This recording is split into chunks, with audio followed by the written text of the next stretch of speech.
Good morning, Tradeify Nation, and welcome to another edition of Tradeify TV. It is Thursday, July 31st, 2025. It is 60 minutes before the New York opening bell, which means it's time for us to help get you ready for your trading day. We've got FOMC earnings and data. Oh my. We've got a whole lot going on today, guys.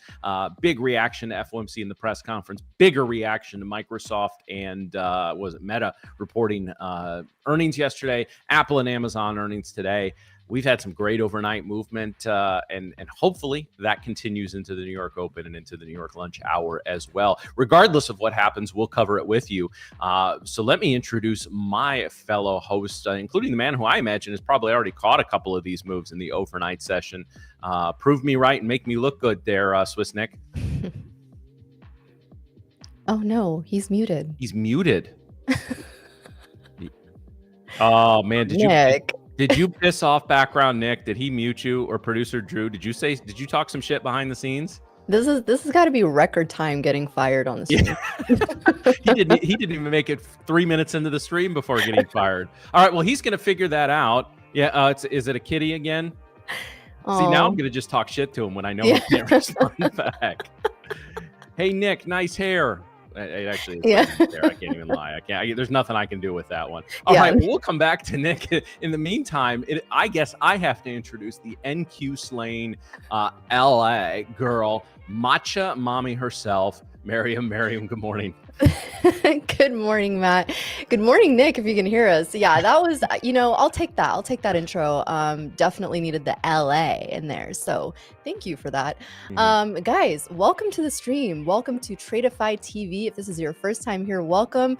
And then welcome back to all our OG viewers here. You know who you are. So happy Thursday, guys. It is time to get started into the market today. We're going to go into Nick's trades that he got into. Hopefully he gets his mic working here. I had mic issues too, so I took off my little windpipe, but we are going to get into it today. So before we do that, let's get into the market wake up.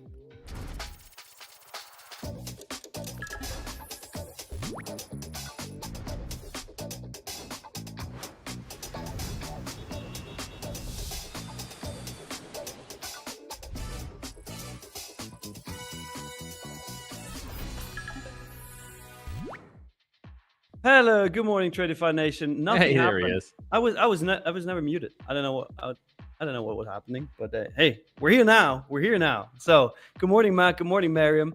I was actually saying, Matt, yes, I did catch one of the moves, but in the wrong direction. So, well, I tried to catch it, Mm-hmm. All right. It was actually the cat that broke the microphone connection for whatever reason. I see there's a little cable exposed too, so I don't know if she was just nibbling on that cable. But anyways, let's get into the charts. You can see it here already. I'm going to break down my London session trade here. Only took one trade, one L. But obviously, as Matt already said, we had this big pump yesterday. That was occurring at 3:45 p.m. And obviously, that was something like that was expected. What was not expected was that background Nick didn't full port this. I'm still surprised. But we did open the daily open. The session open was at the 23,700 level for NASDAQ, and pretty much a pretty steady pump to the upside, new all-time highs all the time in the overnight session. And then when I thought it's gonna reverse, well, guess what? It kept pumping. What my thought process was for this trade here actually was that we did make an all-time high, then we failed to make a new high after that, then we failed to make a new high after that. So we had lower highs, we had lower lows, right? Lower highs, lower lows. And I was like, okay, cool. If this continues during the open, which it did, the London session open was here at 3 a.m. I'm gonna enter this. So I waited for a candle close, entered it on the 5-minute chart, and then immediately got reversed in this. Look at this. This was a very clean bottom tick Nick straight to stop loss with a little bit of a teaser like, hey, here we go back to your entry price. Nah, fuck you, and then stop loss. So anyways, we're now forming some sort of a flag here on the higher time frame. I mean, if we look at this on an hourly chart. Well, probably not the hourly, probably more like a 15-minute. This is kind of flagging, and it's starting to break out already, which is very, very interesting for more upside. Although, I mean, we know no man's land, right? It's very, very hard to predict. Is it going to pump further? Are we going to retrace? I mean, at some point, we have to have some sort of a retracement. And when we do, I mean, there are some interesting areas to the downside here. We obviously do have the previous day high, right, at 23,689. That is very interesting on NASDAQ. But then also, we do have this little gap from between yesterday and today, or basically the session open yesterday. We do have about a 20-point gap, like 16 points here. That is interesting for a gap fill. But then also, of course, we do have, for all the ICT traders, of course, do have this big fair value gap right down here on the 15-minute chart. So there is definitely there are definitely things that attract price to the downside, and I do feel like we are going to move further down before we move up. But again, who am I to predict this, right? I'm not going to predict this. I'm just going to react to what happens. But these are my scenarios. Obviously, I have a clear eye on Asia low here. That's sitting at 23,712, and then Asian high, which we are rejecting right now at 23,809. But those are my levels for today. And Miriam, why don't you take over and go into ES? Yeah, let's do it. Yeah, so I see that same gap here on both NASDAQ and ES. And it is essentially like the Asia gap up. So we have been respecting that gap ever since we've, been open here. And so what I would be looking for is a possible retest into that gap area. On NASDAQ, that's going to be the 23,700, call it, area, all the way down to 23,662. So it's about a 30-point gap or so. On ES, that's going to be around 64.35 and 64.25. It's about 10 points of a gap. And then you have previous day highs sitting kind of sandwiched in the middle of that at 64.29. Now, for me, what I would be looking at is, can we find acceptance above previous day high? Right now, we've made a massive move because of earnings. I mean, when Powell came out yesterday with a statement, you can see here we got a massive move to the downside on both futures, really just like taking out pretty much yesterday's low, right? ES's previous day before that on Wednesday's low was sitting around the 63.96 area, right? We just went all the way down. This was the level that I was telling you guys yesterday on the stream to be mindful of and to watch out for, was the 63.70s. And we got all the way down to 63.66.75. So previous day low currently as it stands is the 63.66.75. Now, what I would be looking for, and actually going back into that, you can see we came back and really like reclaimed this whole move to the downside. I mean, it's as if it never even happened. And now we're pushing up to the upside. So we do still have a pretty decent range that we're working with. And now what I would be looking for is if we can find acceptance and stay above previous day high, right? So previous day high on ES is sitting at 64.29. So call it like 64.30 just to make it an even number here. But 64.29, and then NASDAQ is going to be sitting at 23,589. So we're much higher up on the NASDAQ than we are on ES from that zone. We do also have this nice trend line sitting on the NASDAQ that we could potentially test this 1 hour demand zone sitting here at 23,728 all the way down to 23,712. Now, I'm not going to lie with you guys. I have been looking for a traceable pullback, right? Like I want something that we can get in for shorts. You guys know I love taking the shorts. I love taking puts, all of that. But for me, I have to be a little bit cautious when we are sitting here at all-time highs. Yeah, it might feel like we're extended. It might feel like, we're pushing into too far into no man's land. But, for me, when I see something like this, I don't want to overstay my welcome when it comes to shorts. The reason being is because we've been noticing a lot of these dips have been getting bought.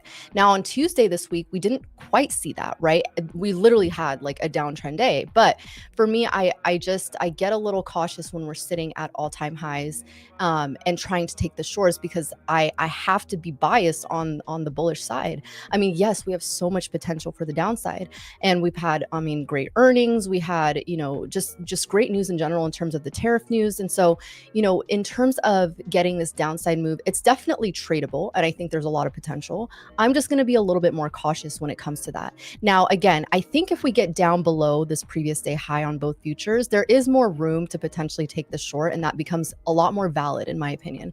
Because in the way I see it is if we can't find acceptance back above, like if we come down, for example, to this 64.29 area, and then, you know, we start to consolidate here, I might actually start fishing for a long, potentially a long, to start pushing us back up to this pre-market high, and then even further than that. Now, there is also the potential that we just like literally run up from this point on into the morning, and you know, we might just get a continuation of this trend. Anything is possible in this market, and that's why, you know, we got to look at both sides of it and see what could potentially be bearish moves for today, what could potentially be bullish moves for today. I'm hoping that we get a break of this previous day high. I am itching to go short, guys, but we have to stay objective. We have to look at what the participants are telling us. Are we finding acceptance above certain areas, or are we rejecting these areas and finding acceptance below? So again, previous day high and this gap area on both futures is going to be a very critical level. I think if you know, like to Nick's point, you know, if you're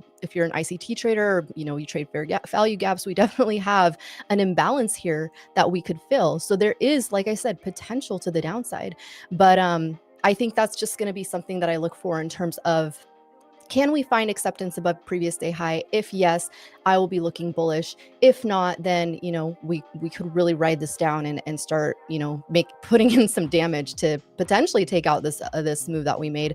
I don't see that happening, but again, we got to stay objective in this market. So that's what I'll be looking for. I don't see too many orders sitting here on book maps other than on ES. We do have some sellers sitting at that, let's see, 64, call it 64.66.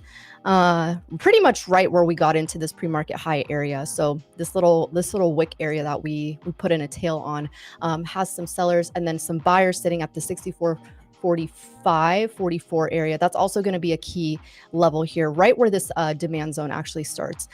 So those are going to be the areas for me. But Matt, why don't you walk us through oil and gold? Yeah, and one comment, kind of just following up on something you were saying in there as well, Miriam. We are in this very interesting time with the indexes in general, right? You know, we're screaming to new all-time highs again, and I agree with you. I would love a pullback and an opportunity to participate in some of those highs. But as I'm looking at not only the charts, but just kind of the landscape in general, I don't know when that's going to be. Right, you know, it seems like, you know, Powell may be leaning towards some rate decreases as the year progresses. Obviously, you know, there wasn't one yesterday. Now I think it's we'll check the Fed Watch tool for the September meeting, but might be kind of 50-50 at this point. Probably leaning towards a rate cut still. But regardless of that, like, interest rates are again, you know, we said yesterday in the show that I think we all agree Powell's actually done a pretty good job sticking kind of a soft landing. But even whether you like the guy, don't like the guy, or whatever your feelings are on it, like the only tool left is for interest rates to come down, and I think they will, especially if the economy kind of keeps doing what it's doing. But my goodness, like, what series of circumstances that we know of, right? There's always something that could come out tomorrow, or another geopolitical incident, or, you know, Iran gets feisty again, whatever. That could change things. But this reminds me a lot of early summer in 2020, and even part of a large part of 2021 as well, where people are basically saying, okay, we can't keep going up every single. Well, we did, and I'll be honest, I didn't pivot towards that perma bull mentality as quick as I would have liked to, but it was still earlier than a lot of the talking that we can't keep going up. We can't. Well, yeah, we can, and we did for the better part of almost 2 years. So there is some frustration with that, but at the same time, you know, the bulls are just kicking ass right now.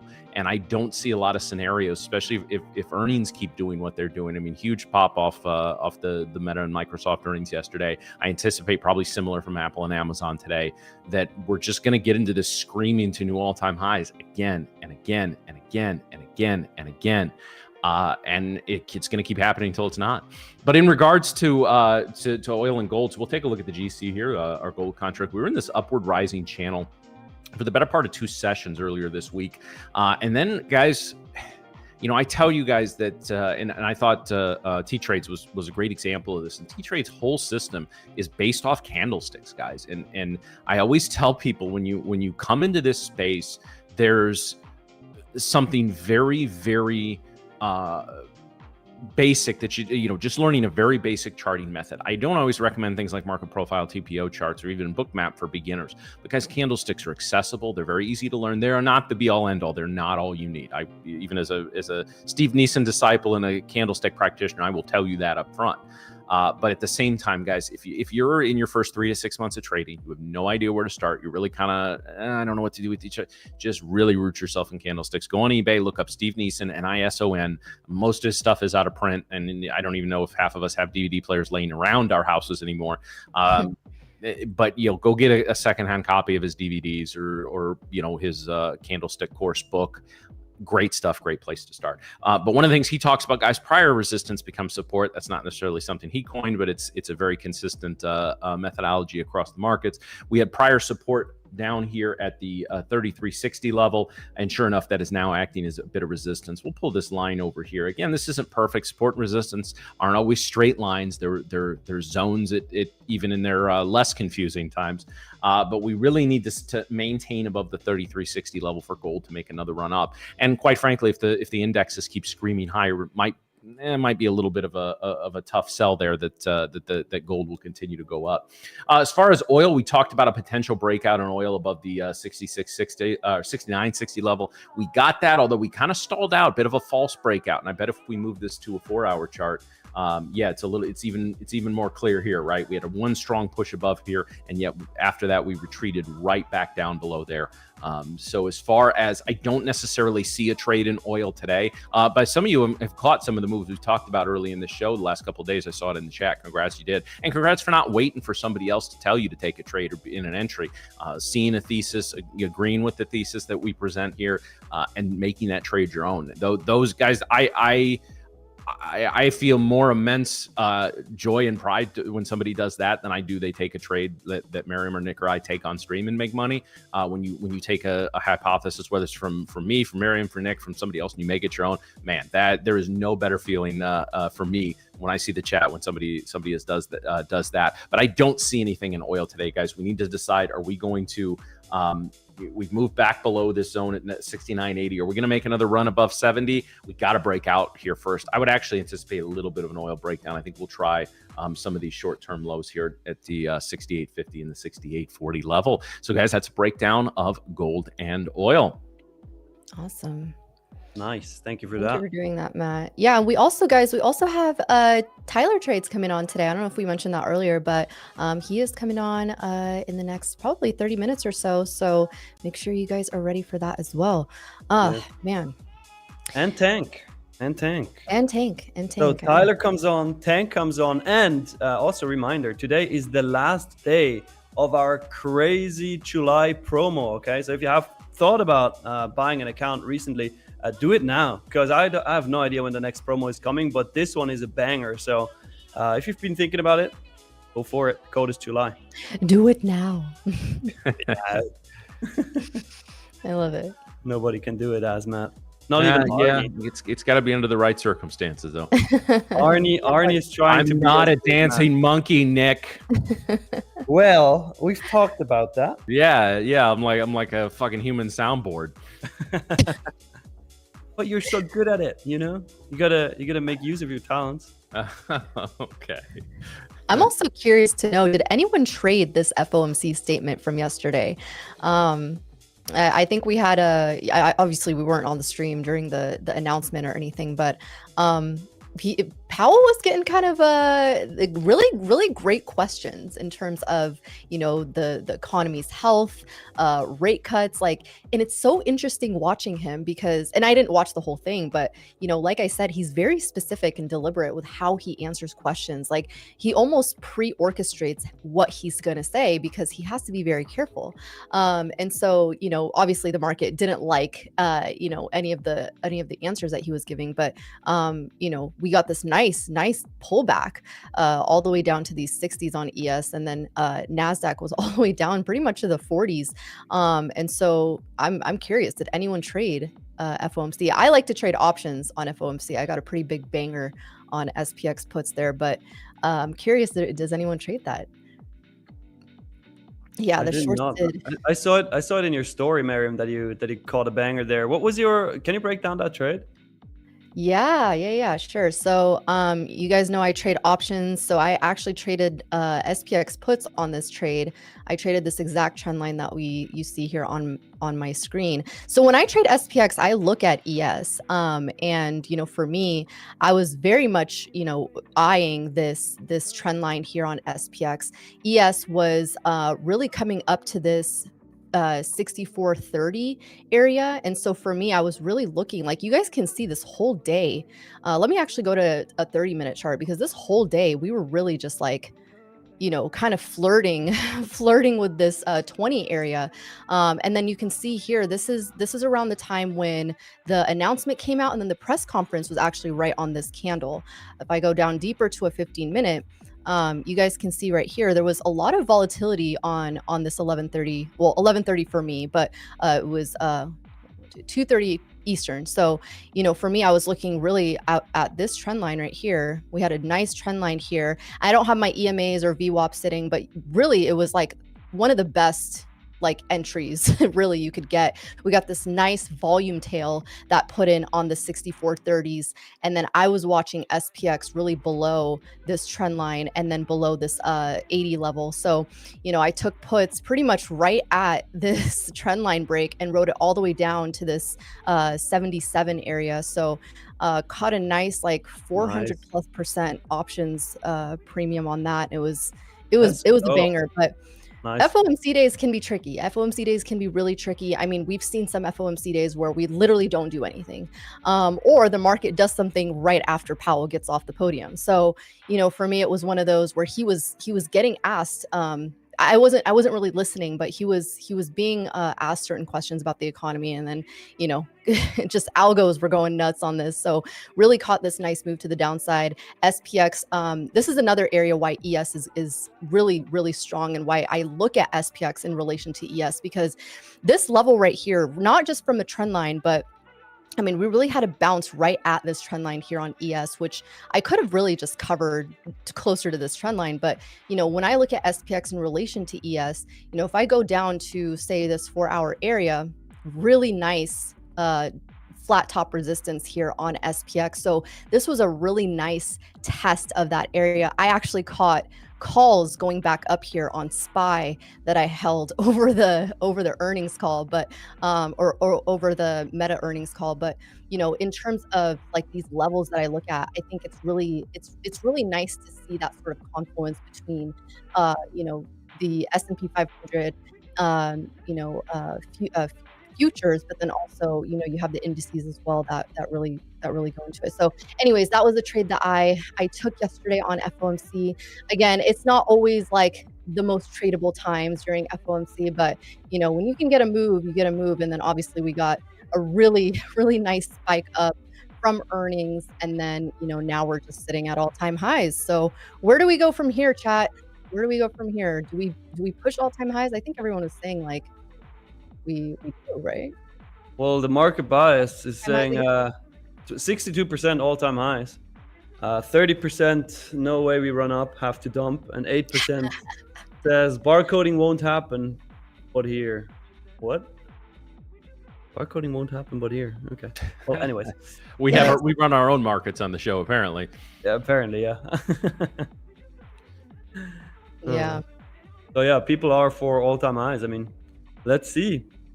I mean, again, we're not in the prognostication business; we're in the participation business. But at the same time, it's a lot of our guests have talked about having some sort of bias or thesis heading into the market is important, because if something else happens, we can reassess, we can stay out, we can do whatever we need to do. But I don't see, as we're sitting here looking to open close to 1.5% higher, it's just the most likely, as we sit here 32 minutes before the open, what is the most likely outcome is a run back to new all-time highs. Now, will there be a little profit taking in the open? Might not shock me, right? I don't know that there's any type of well, let me ask you guys this.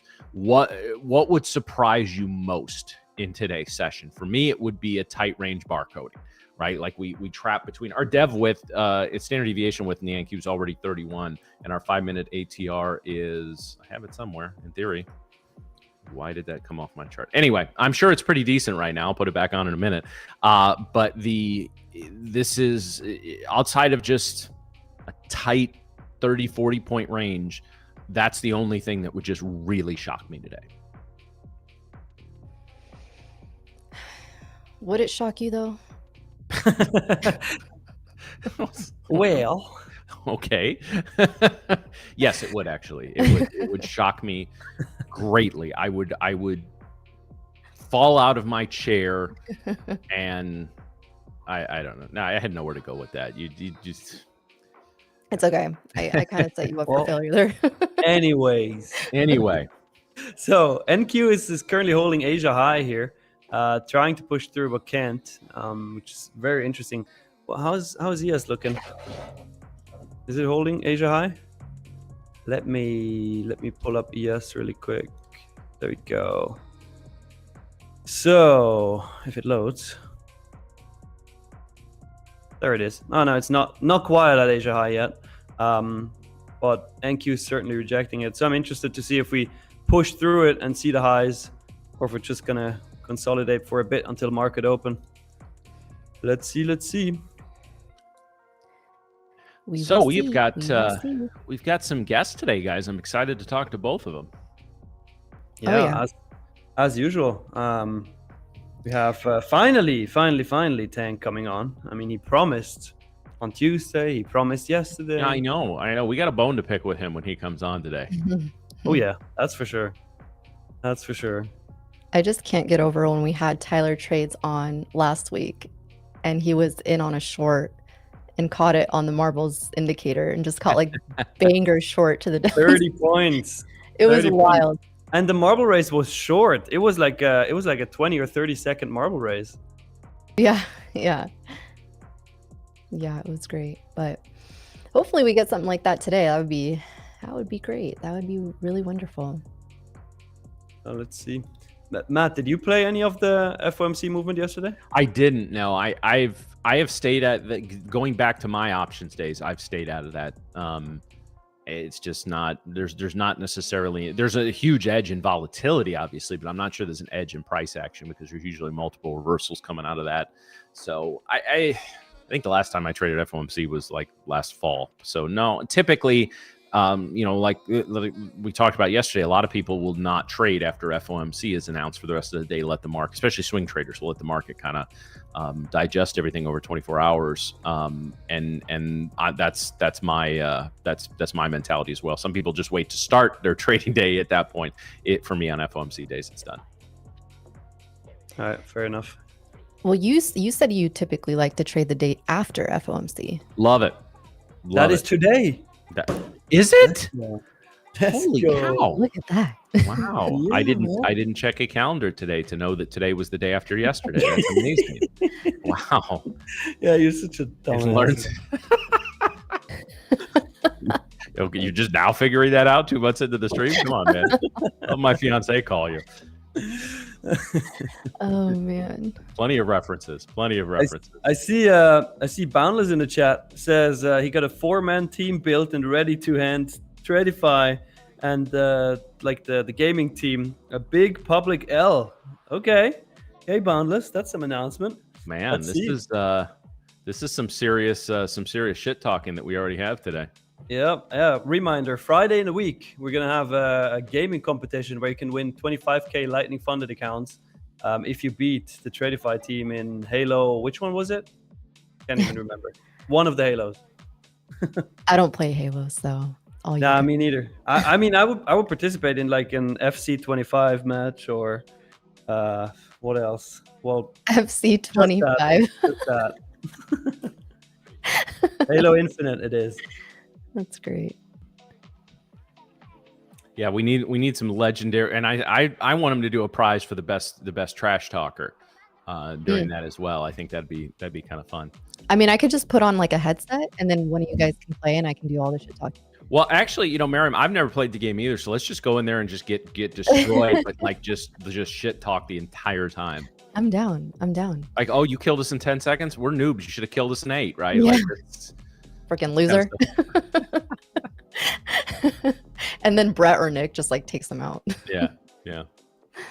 Yeah, I don't know. That's Brett and Nick can chirp with the best of them, so you guys better bring your A game as far as the trash talk. So, yeah, there's no. But anyway.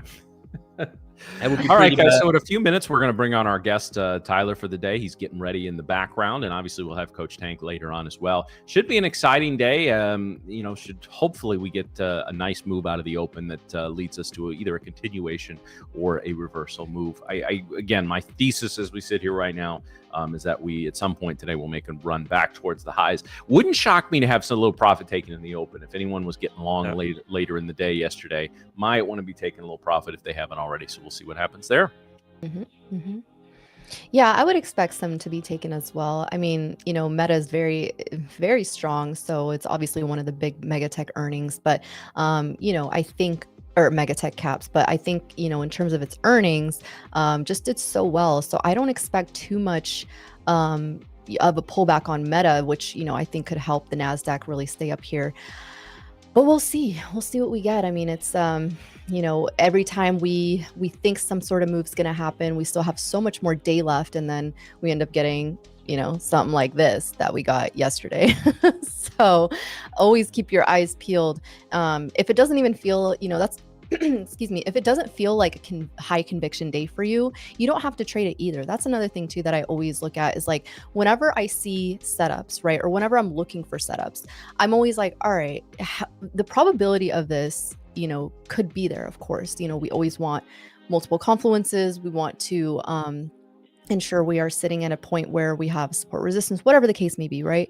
And there could also be that chance that you're feeling like it's not there.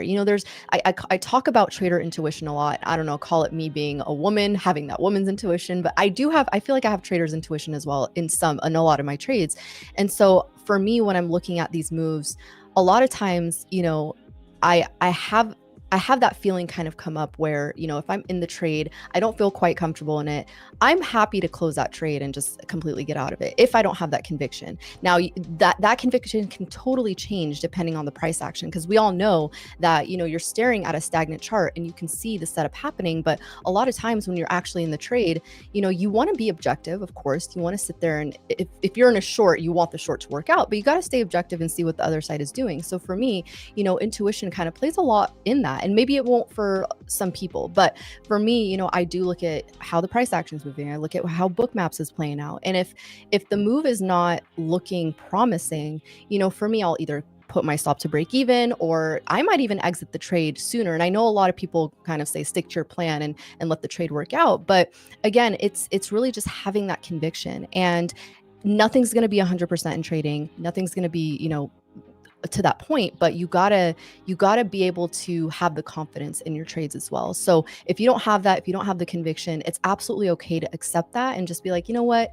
I'm gonna wait for a day that I actually do have that, because I've had those days. I know Matt's had those days. Nick has also had those days. So we've all had those days where we just feel confident in the trade, and I think that's those are the times to really wait for. So I think when we're ready here, we're gonna bring in Tyler. I don't know if he's ready in the back, but I hope that made sense. Tyler, are you ready? Give us a thumbs up if you are. Oh, a double thumbs up.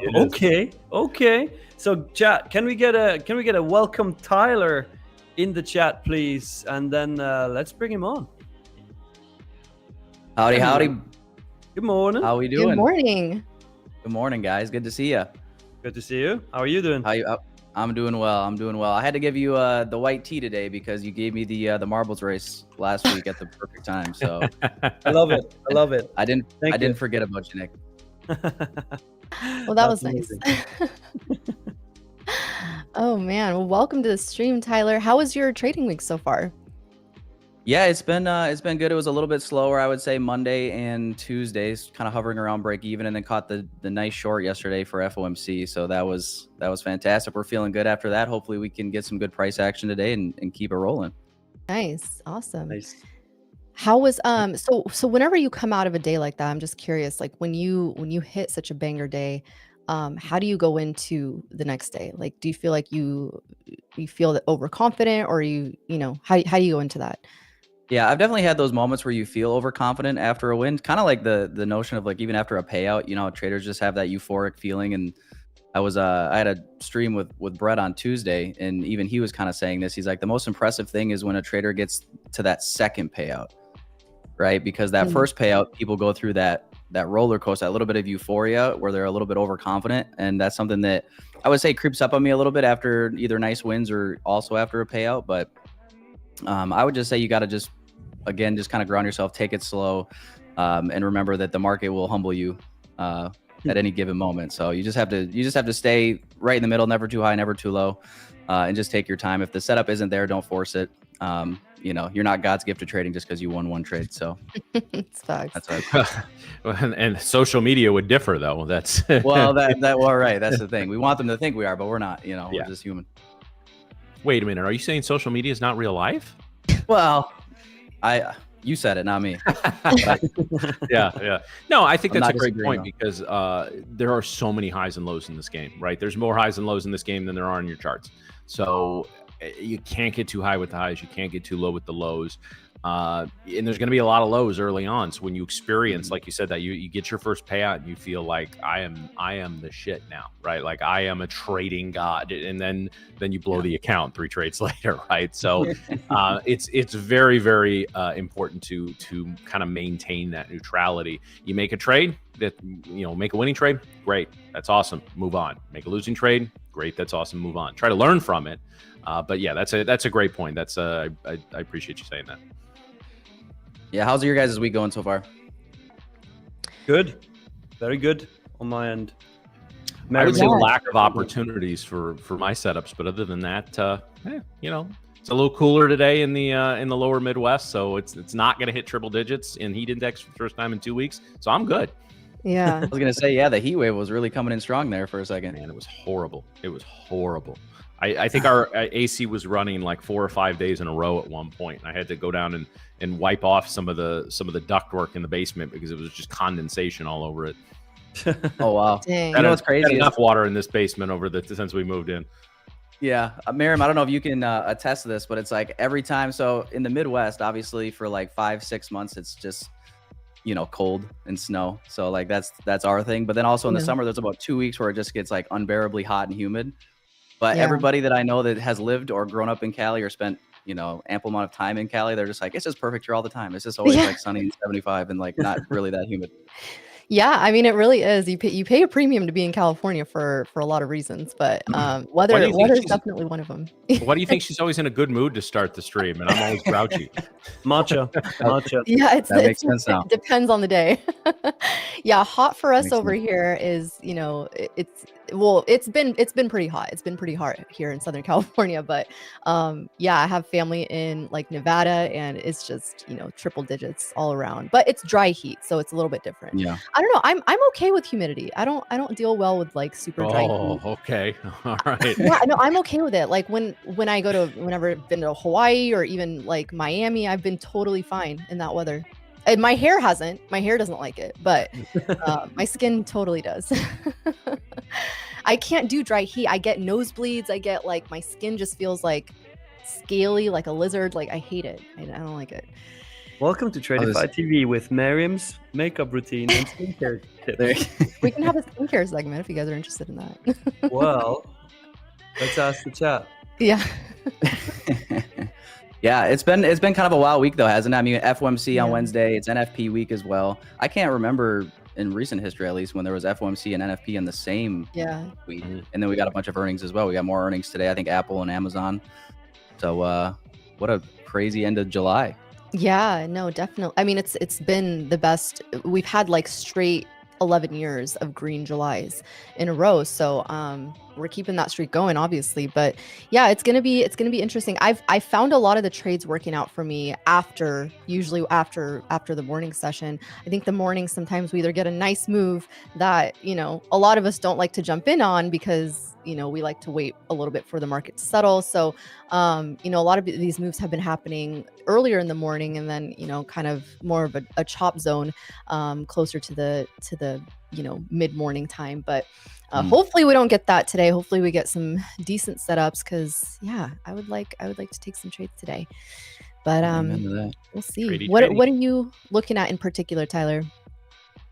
Yeah, I mean, I would say obviously we got this nice pump with the earnings yesterday. And just looking at this, I mean, I would love to see a rebalance back down into these inefficiencies that were left behind. Obviously, we had this pretty big new day opening gap as well. I mean, at a bare minimum, I would like to kind of see this Asia low be traded below and retrade back into this, but potentially could see this rebalance all the way to, I guess, actually, let me pull the fib out here.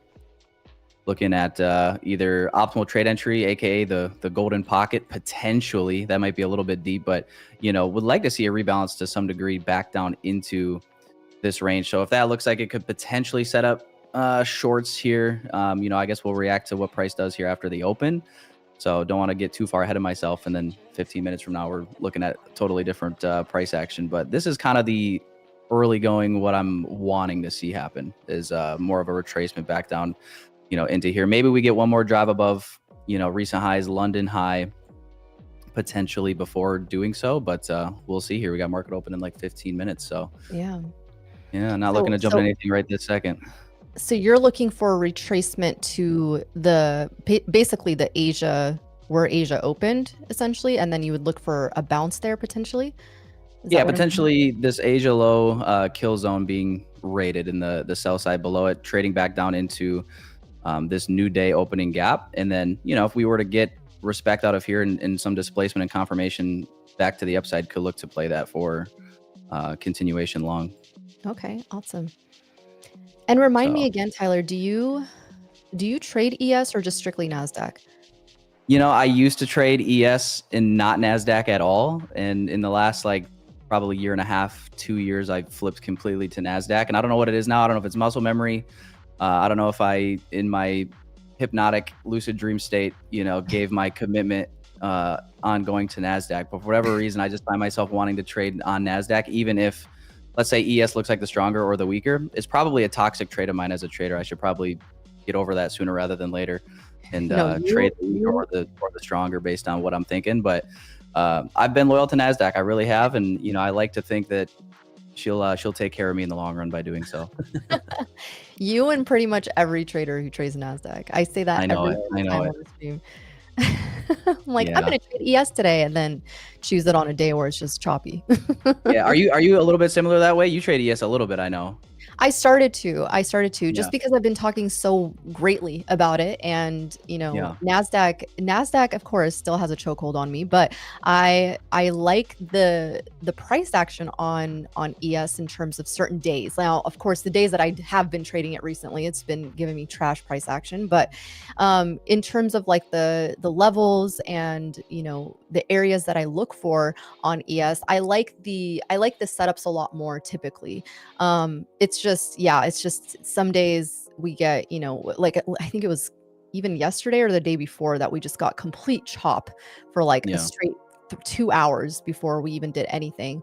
And of course I was in that trade, but yeah, I've been liking the movements on ES. I think, just in general, we've been seeing so much divergence between NASDAQ and ES, which, if you look at 2024, even before that, we'd get a lot of synchronicities between the two, and it's been a lot easier to trade them in the past. But now, when we get NASDAQ wanting to make the move up and ES wanting to get the move down, it gets a little tricky trying to pick the right one in terms of which direction to go, because obviously they share the same sort of big companies. So yeah, it's right now as I'm kind of speaking right now, ES is trying to break out of this 6450 area. In case if we do, we would have obviously room down to this 444, possibly 440. We do have some of those buyers that kind of stepped out of there. But yeah, in terms of ES, I think I'll still have it on watch. I like the risk to reward on ES as well. I think it is a lot slower. You got to be a lot more patient with it. But you can set a 2-3 point, even 4 point risk, with a potential 10+ point movement. And I think that risk to reward is just a lot more appealing to me on some days with ES. But you guys know, when NASDAQ gets the move, it gets the move. And the momentum there could be a lot stronger on NQ. So it's just one of those days where you gotta pick your fighter. Right. So, yeah, the points can be a little bit nuts on NQ from time to time. That is true. Yeah, So, we Marion, which fighter are you picking today? Yeah, I see. I don't know. I have to let the market kind of settle here. We are sitting at all-time highs. That's the thing. I think both could look really good for this, potential short. But to your point, Tyler, that's kind of something I was also looking at similarly was, a retrace back to see what we're gonna do at this previous day high. Obviously, Nasdaq's previous day high is sitting all the way down here. We got another 200 points before we even get there, but ES, we're not too far from that previous day high. So I think if we find acceptance there, then we can make the move back up. I think if ES starts to look bearish today, I don't see why NASDAQ potentially couldn't come back down to this call it like 600 area. But we got to wait and see. So I think for me, I want to wait until the first 15 minutes as usual. I like to, and then we'll let that, we'll let it develop and then possibly even look at the initial balance and see what the first hour gives us. Absolutely. My community, the community I was a part of for a little while, we lovingly referred to the NQ as a monkey on meth. And I think that's it's probably not actually fair to monkeys who do meth.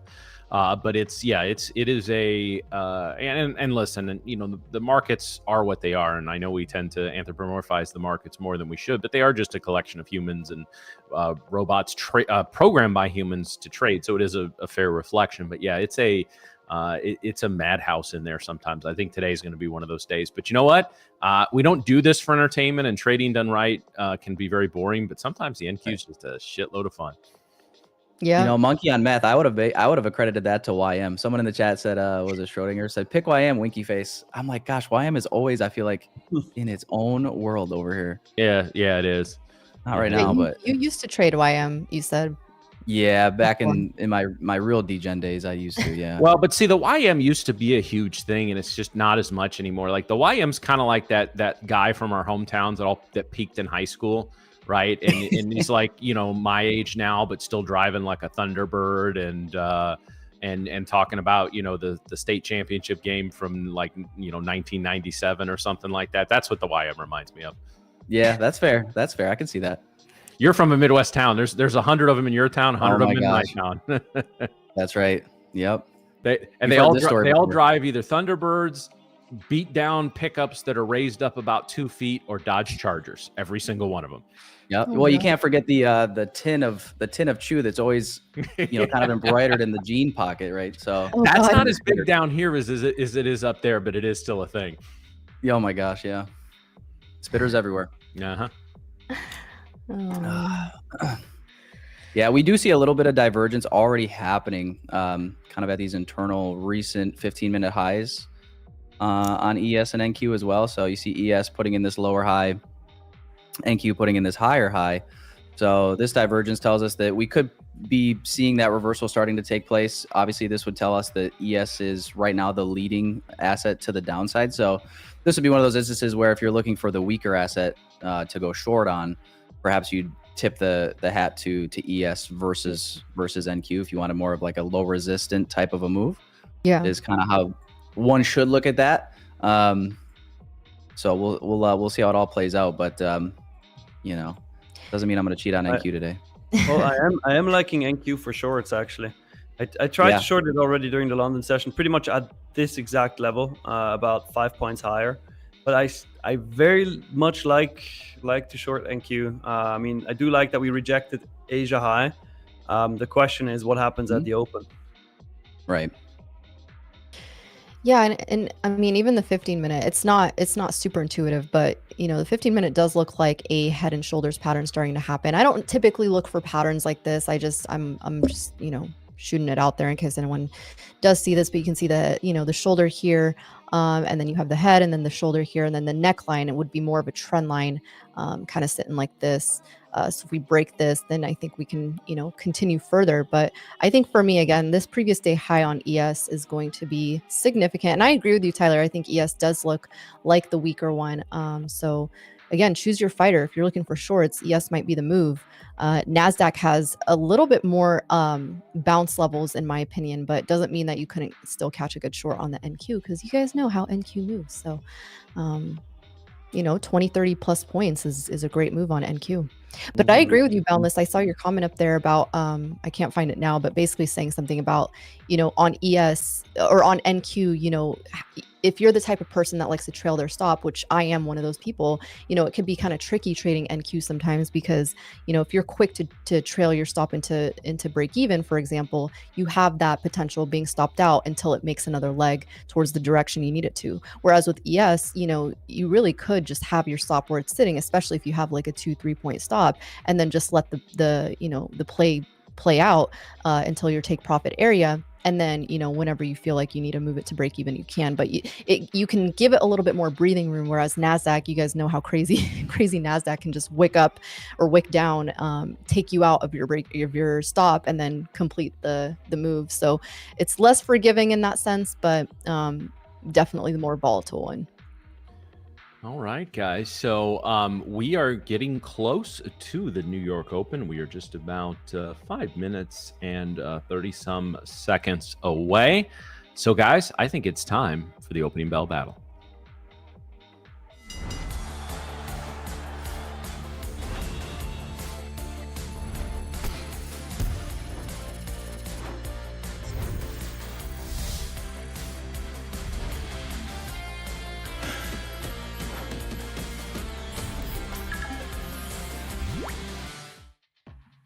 All right, guys. So just about 5 minutes to the New York Open. So, Tyler, what is your last 5 minutes before the market on a day, maybe where you're not actively streaming or you're not with us? What does it look like? When I'm not with you guys, well, I'd just be chit-chatting with the chat and seeing what the bias is. Do we have a poll, by the way, for what the bias is thinking? Yeah, we do. Get it up there. We do. 59% are saying all-time highs. 32% are saying we have to dump. I see. Yeah, I would just be same as I said, before, as far as if anything, I'm going back out to the higher time frames. I don't really care to get down into the lower time frames until I'm basically looking to maybe take an entry. So, what are my levels, right? What am I wanting to see price trade to before I look to engage with something? Perhaps this could be an instance where I'm looking to see displacement lower and then scale in to look to join that move. But really, it's what was your higher time frame narrative coming into the day, and just not losing sight of that, because once you get scaled in too far, 5 minute, 1 minute, whatever it might be, it's really easy to get faked out, especially if you're looking at the open. So just keeping the higher time frame in mind, and take a couple deep breaths, relax, maybe have a sip of coffee, cheers to your mates. Link. Hey, you're ready for a good day. That's what you do. There you go. Nice. Love it. What how do you drink your coffee? I gotta know. It's got to be hot. I know it's hot, Thank but like, you. is it straight black, or you got some milk in there? I can't do straight black. I got to do just a splash of creamer. Yeah. Okay. Just a splash though. Yeah, just absolutely. the right amount. That's the right move. But at least, Thank you. even in the dead of summer, drinking hot coffee, that's it. Because I do the same thing every morning. Yep. I mean, everyone, listen, I have nothing against the cold coffee drinkers, but I don't know if I'm going to go out of my way to go make one or order one. If someone got one for me, maybe I'll drink it. But My fiance will not touch hot coffee. It's always got to be iced coffee. or Am I the all that only ice is trader? just- I'm sorry. Go Nick. ahead. Go ahead. I was just gonna say, all that ice in there, you lose out on all your coffee and your caffeine. That's what I say, but it's what You she know? loves. That's, to each their own. I was just about to say, am I We the only managed to trader that overcome that drink great coffee? difference to form a wonderful relationship. So I have hope for us. That's all that matters. Yes. Nick, go for it. I know you got to say something. Never mind. No, come on. Now I I don't wanna want hear to it. say it. I was just about to ask if I'm the only trader who doesn't drink coffee. Like, I have never met a trader who does not drink coffee. You don't drink coffee? No. All right, fire him. Again, I've already been fired twice today. I think it was Joey Morgan. He drinks Celsius, right? So is Oh, he not a that's right. coffee Yep, drinker at yep. all? Did I see that right? Well, Yes. but to be fair, I don't drink coffee versus I drink an energy drink with 4 times the amount of caffeine in coffee. Like, that's a distinction without a difference. We love you, fair. Joey, but Yeah, a we do little- love yeah. Joey. Joey's one of our regular guests. We Yep. we like having him. So, all right. So we are 2 minutes away from the New York opening bell. We're really pulling back here. My goodness, Yeah. look at that. I like it. I got an eye on the news feed. Let's see what happens here. I was almost going short when we saw we broke a view up, but just so shortly before New York Open is I don't like it. But the So short looks clean. a clean Very trend line clean. break here on ES as well. Right where VWAP is sitting to. At this point, I would probably take this short if we did get a retest back into this trend line, and then found resistance, because then I think you could set a stop. Well, you'd probably have to set it at the 60s or 59 area. But if we don't, for example, if we don't come down here and just like plummet through, I would still like this for a potential retest back and then a short. But again, I'm probably just gonna wait for the first 15 minutes. But it's not a bad idea. It's not a bad idea. Yeah, right now in NQ we're taking out the London low. So, yeah, now it's too late to enter that. But retest of VWAP might be a play on NQ. I like it. We'll see. Got less than 40 seconds here till the New York session opens.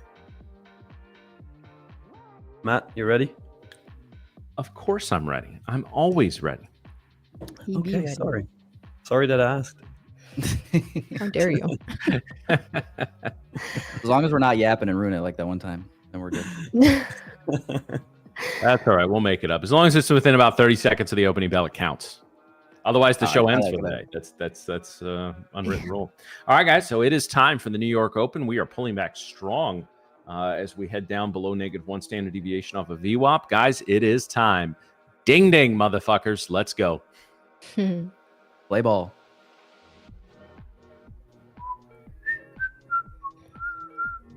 But yeah, this is that displacement down that I would say we're looking for if you're looking for confirmation of that retracement move that we're kind of been talking about here. Yeah, definitely. ES is going to be at this critical level coming up here. We go. 64.44 and then 64.40 is the next area. Wow, lots of selling pressure coming in here. Yeah, NQ is at the Asia low right now. Runaway bride. Oh, wow. Holy moly. See if 64.40 sticks here. NQ still has pre-market low sitting there right at the gap entry. We're entering the gap here on NASDAQ. 23,686 is a level on watch.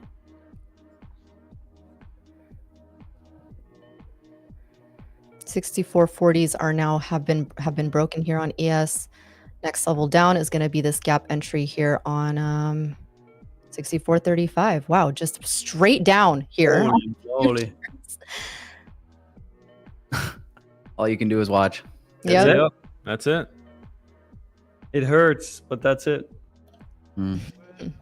Breaking pre-market low though on NQ, so let's see if we get a reaction here. 1 minute ago we were 70 points higher and I said it's too late to turn the short now. Funny. Wow. Guess who was wrong? End of gap here on NQ. Let's see if we hold at the 60s.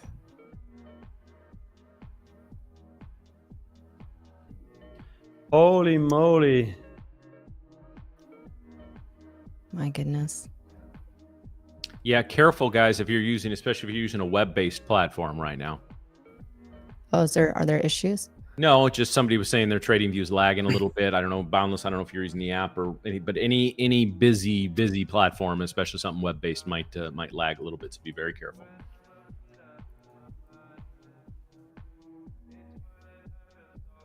Jumping off my charts here.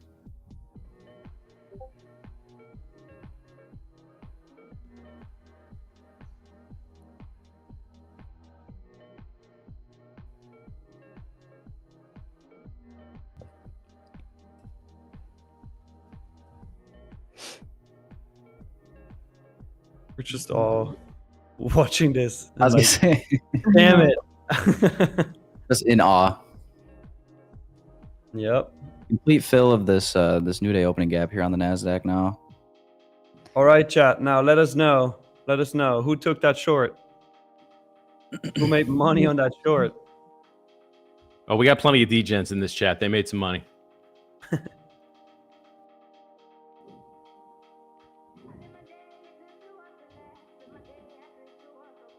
That's crazy. A little bit of support there. Yeah, it's one of those things for me where it's like, even if I was looking to trade pre-market, which I wasn't, a setup really didn't present itself that I would have wanted to take anyway, really. So got to look at that as you can't even feel like you missed out on it. It's just got to just take it in and enjoy the show.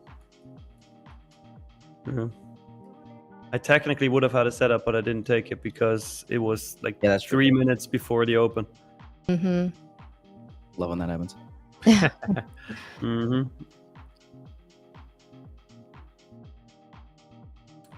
I'll be watching the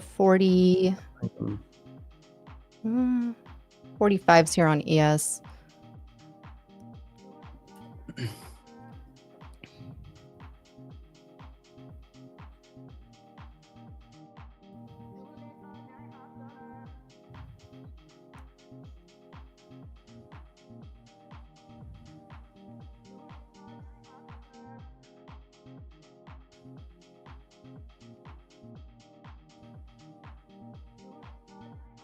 Man, we got a battle going on here at about the 70 to 80 level.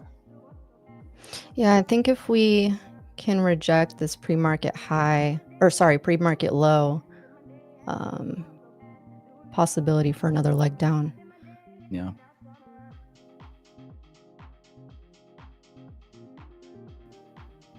Give me something.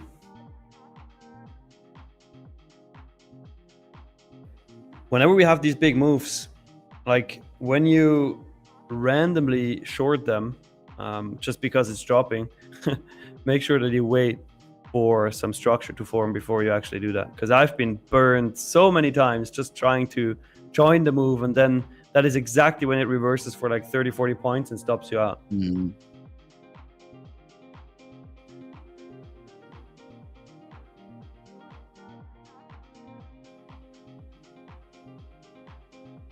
I do like the retest of previous day high though, that we just had on the 1 minute. Yeah, I'll be looking to take that short potentially on NASDAQ here at the 80s. If we do get that. Yeah, I like it. Doesn't really seem like we want to. But it did already. You're saying if you get a retest of the 80s? Yeah, which we did, but then I didn't get in.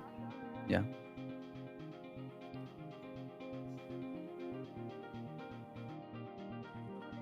No marbles race needed today, Nick. Yeah, nope. right?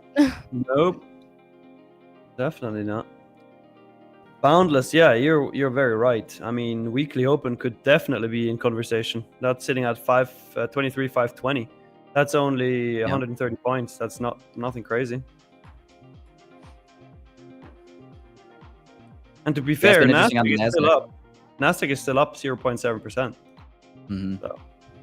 It's just interesting. The average true range has dried up so much that, you know, what looks like a big move is only a couple hundred points on the NASDAQ, which in the grand scheme is, you know, not much. Yeah. What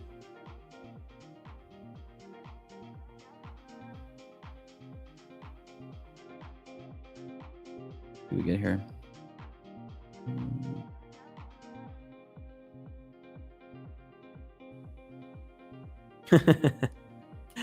Background Nick just said he may or may not be short. I just took a small entry here on NQ. I got a little bit of a late entry, but I wanted to see this reaction up the 60s. You got to eat your mic, Miriam. Dang it. So I'm going to try this short here with a stop at the 70s, high 70s. What was your entry on that? I got an entry at 53.50, which isn't the best, but I'm looking for us to get down to previous day high, potentially the 600s. Only thing is ES, I want a little bit more of a flush here. I do want us to clear this 35 here on ES, and I think NASDAQ will follow.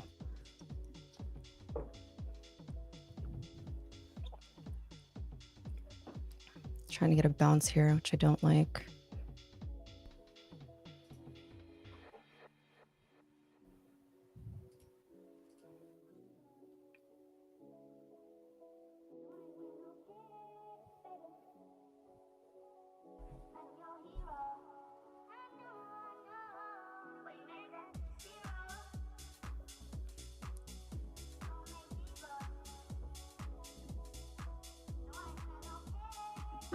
Yeah,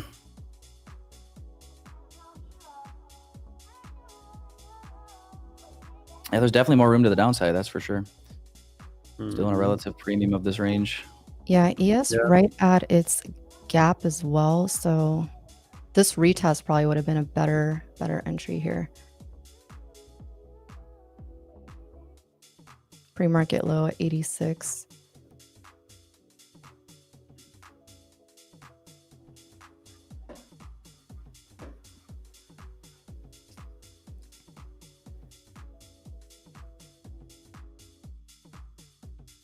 Yeah, so we are trying to go into that 1 hour gap here.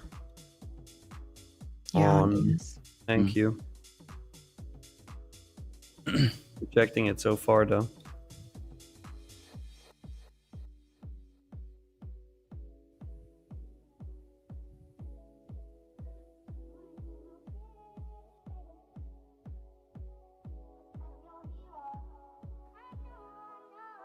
Dang. Looks like these longs might want to come in if we don't get this shoved down. I want to see them keep it below 74. I think ES, if ES clears is 35, I think we have some room down. You said you have your stop at the 70s or 80s?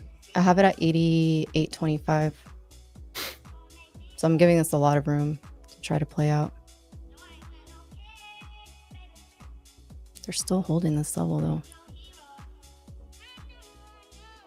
I think this is where they try to bounce it actually.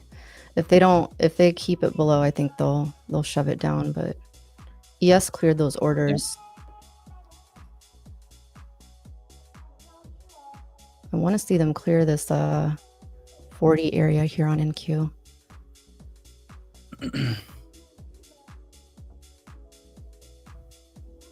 ES giving the push down. Yeah, ES is really struggling.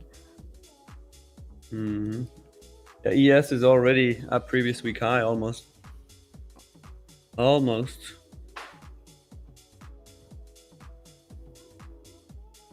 Yeah, the Bears won that first battle in the 70s, and now we got one going on in the 50s. Mm-hmm.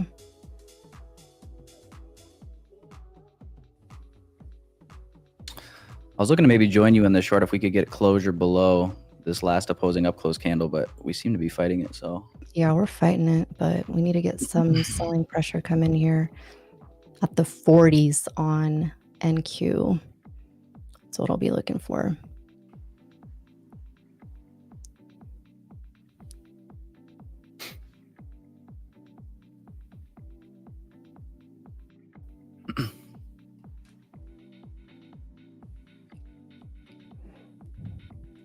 Yes, also trying to hold. Yeah, ES just bounced off the previous week high there. Like to the tick almost.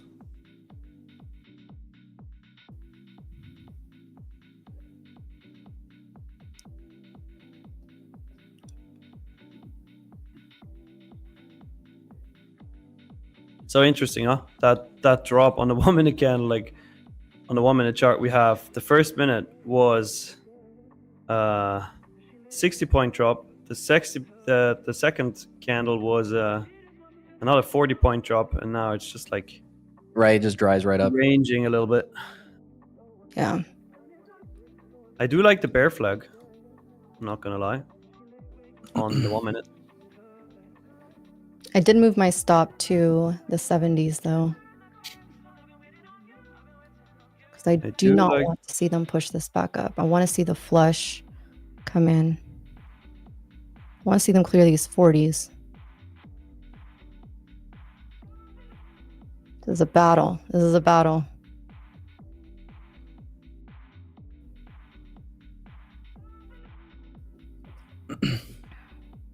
Not the happiest with my entry.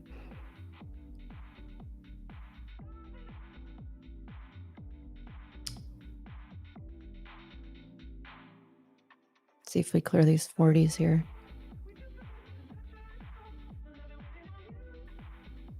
This is what I'm looking at on Bookmap. I want to see this 40s clear, and then we have room to the 25s possibly. All right, getting the selling coming in here. See if we can break below and hold below 40. There it is.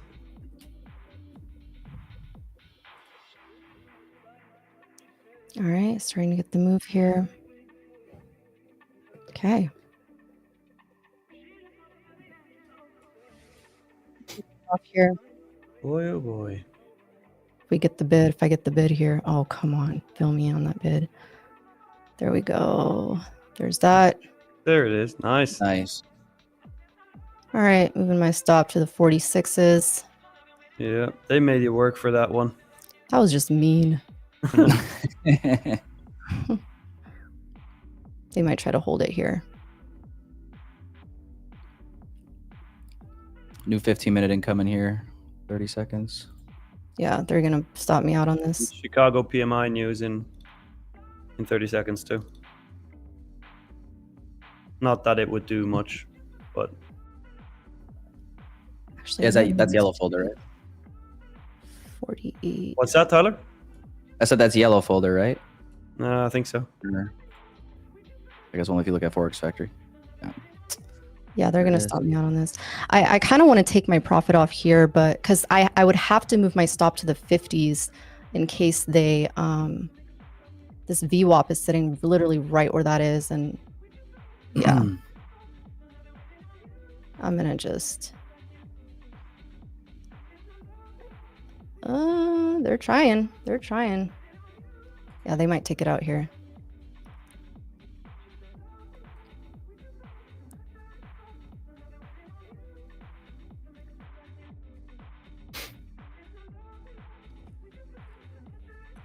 I need to keep it at the 50s just because that's where I see resistance right now. Oh. Ooh, holy moly. Y'all, Mhm. I would have got stopped out on that. That was so close to your That was stop. literally, look at that. Oh, was a shit. Pick away, you That rat. was so close. Rat. You were trying to They're get dead me? to you. Oh, hell no. All right. I want to see the push into the 600s here.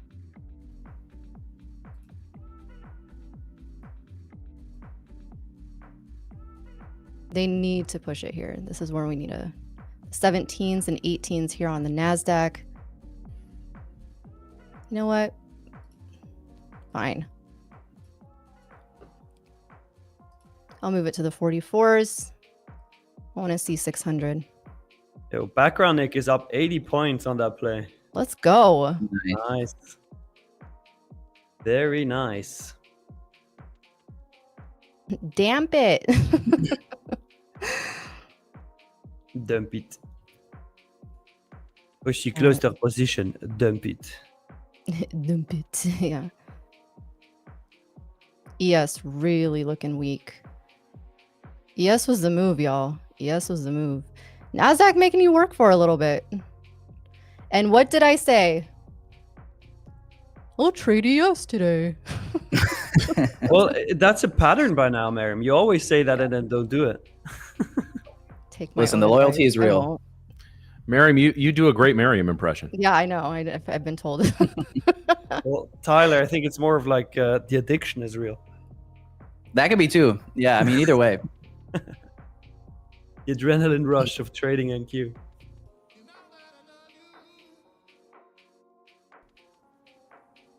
All right, moving it over here. All right, my stop's at 41 now.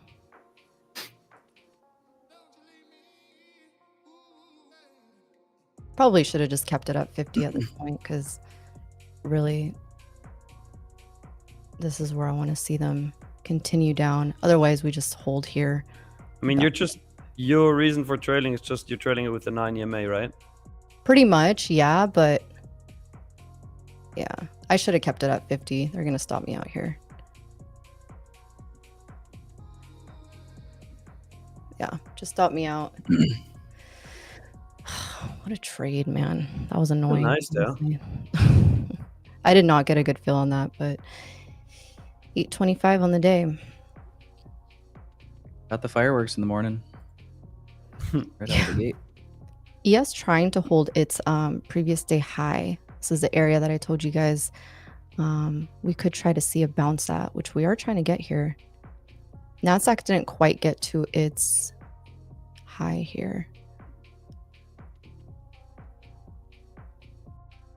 Still trying to reject the 50s for now, but let's see.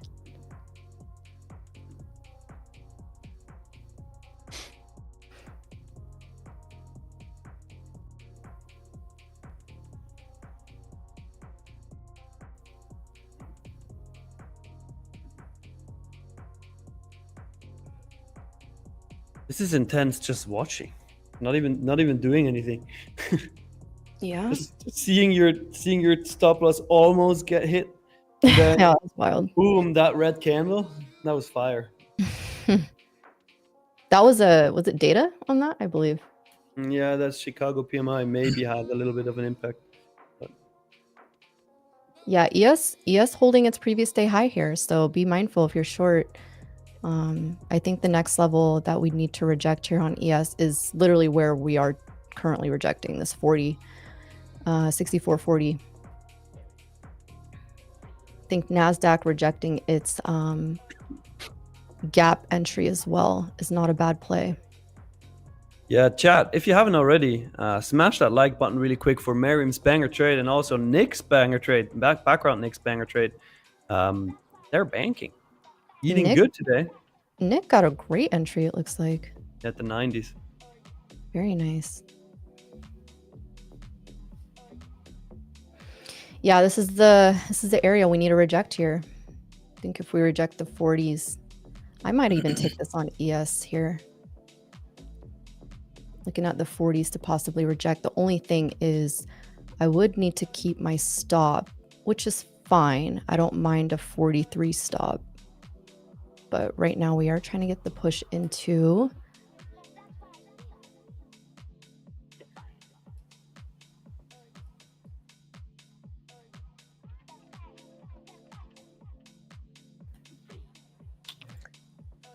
kind of want more of a push into 42, and then I can leave a 2-point stop on that. I don't know if I'll get it though. You can really argue both sides right now. Yeah. Possible retest here, but then this hold of this previous day high is also a little bit, see. Kind of wild. Even after that move, we're still 0.75% green on the NQ for the day. Yeah.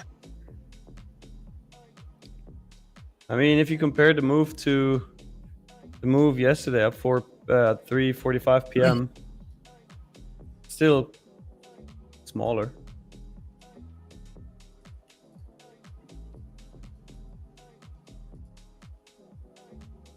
$300-point move compared to 200-ish.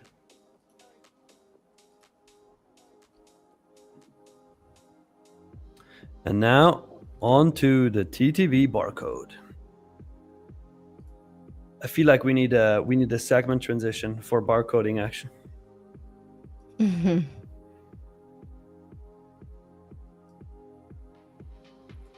Still feels like we could get this next drive lower here. We got what, 8 minutes left till the close of the hour.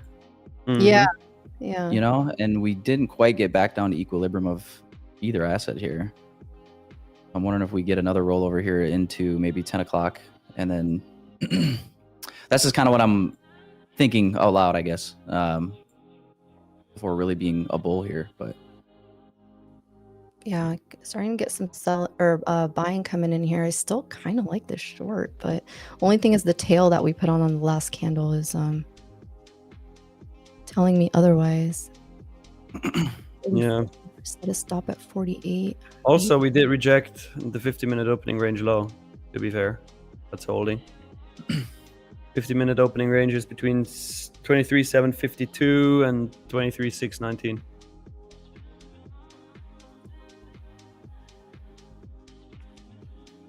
Push through 80. Let's see if it wants to make a run back up to 700.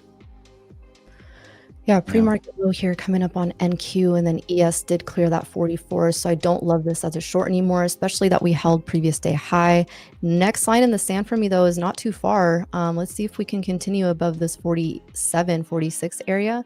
If we do, I think we have room back up to, I see the 52s sitting there on book maps, possibly rejecting. Mhm.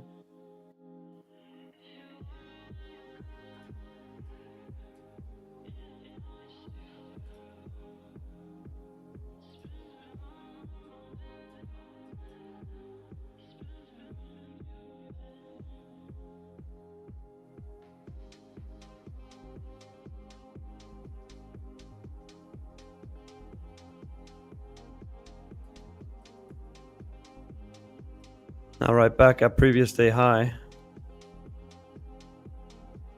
on NQ. Previous day high? Yep. NQ's previous day high was at 689.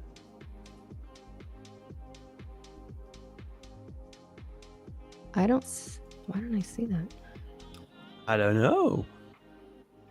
I see previous day high is 589. On And NQ? I'm looking at New York session, so I don't know if. No, I'm looking at the entire session. Okay, so you're like, okay, I see. So my New York session high is at 589, but yeah, in terms of the close there. Funny that it's 89 as well, just a 100-point difference. Yeah, just a casual 100 points.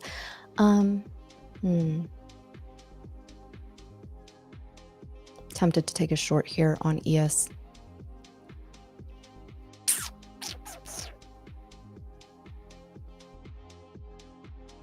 Just watching.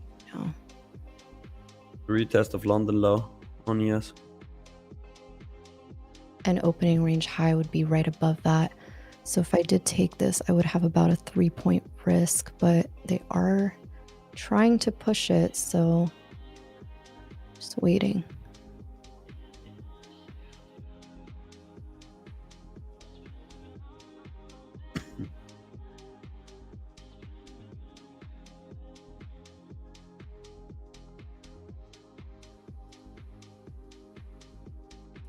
$45 to $49.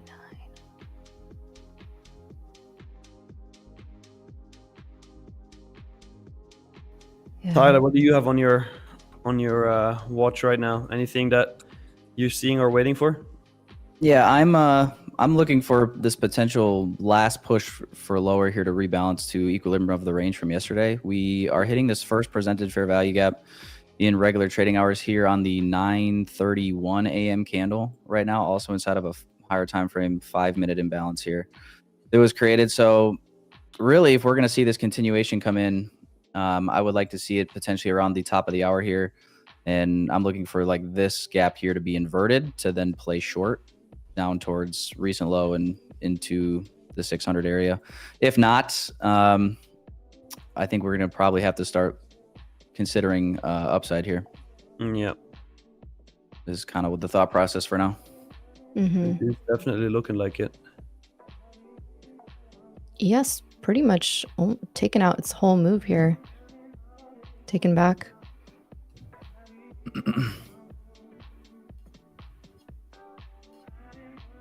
Close the hour here in a few minutes.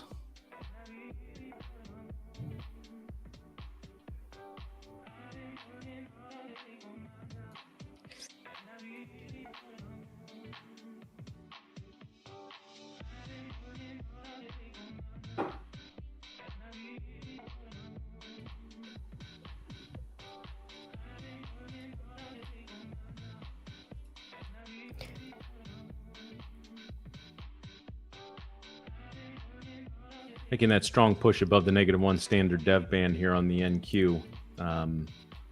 We're almost kind of at that half standard dev, which would negate for me a potential continuation play to the downside. Doesn't mean we don't go there. It just means the pattern isn't valid. Nice push up to Yes, 700. strong. Yeah. Yeah, NQ's getting pulled by ES right now. Mm-hmm. Damn it, ES. What is going on with you? I want to trade you, but like... But you make it so hard. Yeah, make it so difficult. I want to love you, but you won't let me. Yeah. Why can't you just be more like NQ? Just have a strong chokehold on me. This is an area potential rejection here on ES as well. The only reason I say that is because we're reaching this 50 area, which is a key area on ES. Call it like 52 to be exact, but really this is going to be where we need to find continuation. I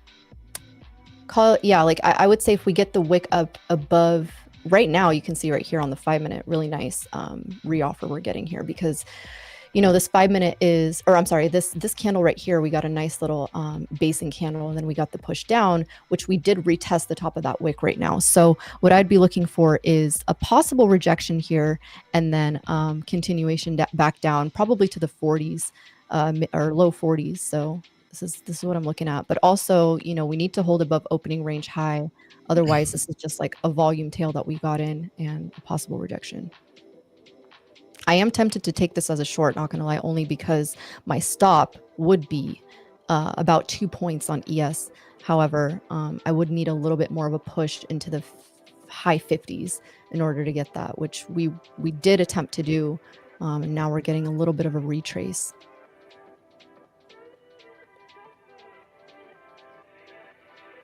I think I just missed I'm that. also looking at these shorts as well. Yeah, NQ I just shorts. took a short there at 75. Ooh. NQ Yeah, I'm gonna- shorts look interesting. Got to Need a get little through. bit. Got to get through the +1 standard or -1 standard dev there. Playing for. Yeah, I'm gonna join you on the shorts. Playing for 640 here. Stop at the high of the previous candle at about 705. So actually, I got to go from my R to R. I got to get it down to 630. So stop at 705, PT at 630, entry at approximately 75. So Nice. All right, nice.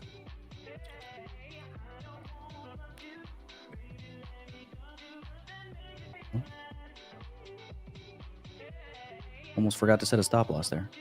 don't want to do Well, that. I mean, background Nick would sit there in his cloak and say, "Who needs a stop loss? Yeah.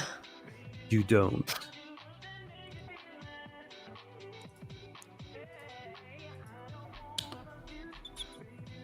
Looking at ES here, I want to see a potential short entry as well. All right, so we'll see how this works. But I'm in short ES. Stop is going to be at 51.25.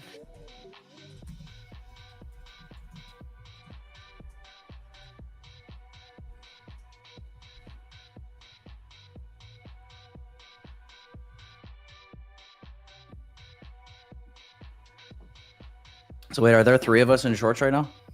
I Think so. believe so. Oh wow. Sure does look like it. I'm sitting it out. Good luck, team. a little better entry would have been 65 Go on get this. I front ran it a little bit, but Go get it.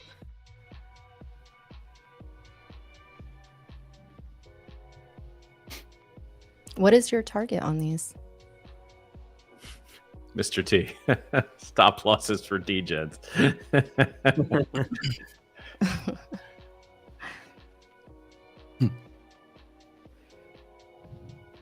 Yeah, I want to see these sellers start picking up here on both futures. NASDAQ actually looks like a better short here than ES. I just like that we got a little bit of a tail on that 51.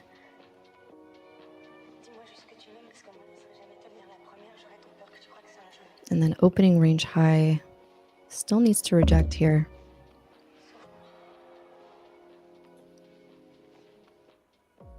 If we reject the 9 EMA, that is when I would join you on that short. Let's go. I hope we do. You know, I also hope that.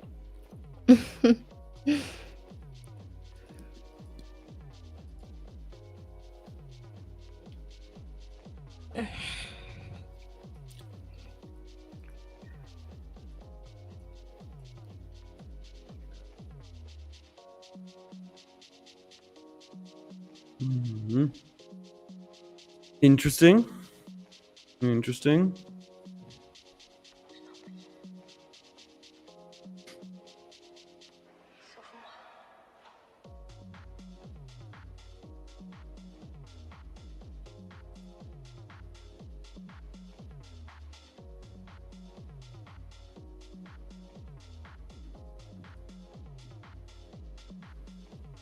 trying to push through, but Yeah, it needs to get the volume to push through here. yeah.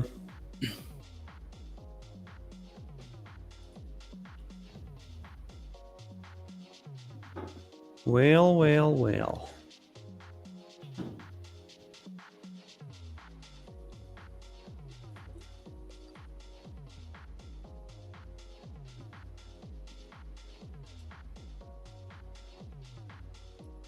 They're fighting here. Mm-hmm.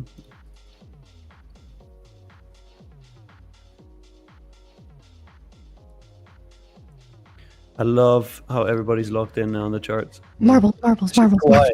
Enter a gonna say trade. marbles. Don't breathe. Marbles. Oh yeah, now'll be a good time. That would be a great time. You know, A-Tech, you're not wrong, right? Like if I were to get stopped out of this trade, we get above 700, and I think VWAP's definitely on deck if it makes another run up there. Where this candle closes is going to be pretty important. I like where this 5-minute candle just closed. Mm-hmm. We can get below 65 and below the tolerance band for that standard dev band. This is a very high probability of working out. If this candle doesn't get us there, probably going to get stopped out. Probably going to run to 700. It's a very, very important candle on the 5-minute right now. We keep jerking around in this negative standard one band that favors a move back to VWAP. We push below it, favors a move towards the lows. I don't know if we get all the way to the lows, but it favors that move. So probably need 60 to get taken out, and I'll feel pretty confident about this trade. Yeah, ES needs to clear 444. Then I think we do have room down to potentially this 39 area, but we're fighting right now. We are fighting.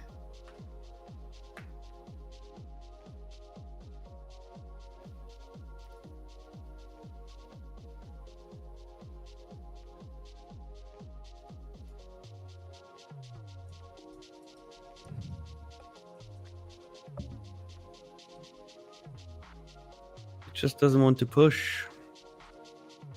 I do like the top wick Yeah. support here, but yeah, you're right. Yep. It's- Yeah, it's Tyler. fighting. I didn't want to jinx it, sorry. How dare you? Sorry. Tyler, what's your target on this trade? Recent low, 609. All right. You go to the full low usually? I do, yeah. Interesting. So, I mean, I don't want to fade you guys really, but this is starting to form a nice pull flag. It kind of sounds like you do want to fade us. Yeah, it sounds like No, you do. I'm just saying what I'm seeing, you know. I'm just observing.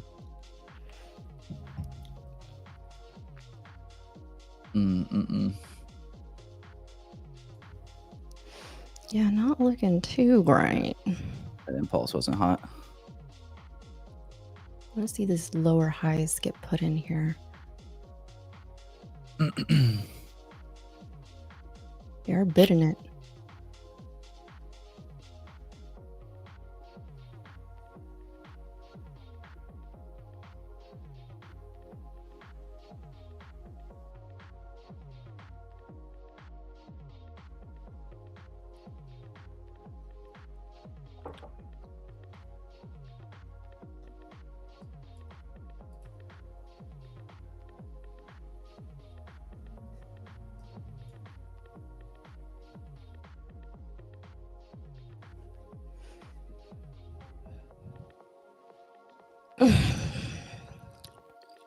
How fun.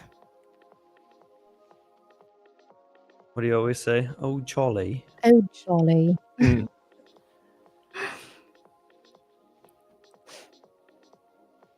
They're about to swipe it to the upside. Don't Why say do you that. think? Hey, well, I'm going to say it again. They're going to swipe it to the upside. There's no chance that this gets below 680. There is I not see what a you're doing. single chance that it gets below I see what 680. you're doing. Reverse jinxing.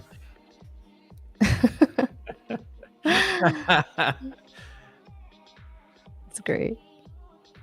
Hey, you got fired 3 times in the chat. Yeah, man. yeah, that's a new record. 3 times in about 15 seconds. Yeah. 3 times in a row. I promoted. Nick, get with it, man. You're the CEO now, Matt. That's one job I do not want. Definitely not. I'm okay with not having that job. No. Yes, really struggling here at this opening range high, which I like to see, but you know, we got to stay objective here and see, you know, we're still holding like this 43 area, which I want to see break to the downside here. Nasdaq still looks like we, you know, potentially want some downside. I think especially if we can't get back above 700, this could just essentially be a retest and then a continuation back down. Hey, how's the chat doing? Are we green, red, flat so far? Can we get a poll up, Nick?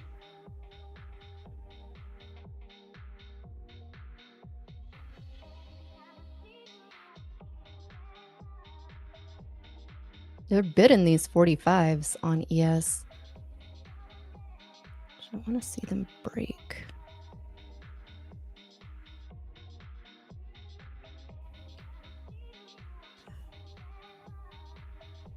Haven't played chess for many, many, many years. Nins, Tyler, are you in a trade? Yes, Tyler is in a trade. What was your entry again, Tyler? Graham, my entry was 673. 673. 673. 672 and 3/4.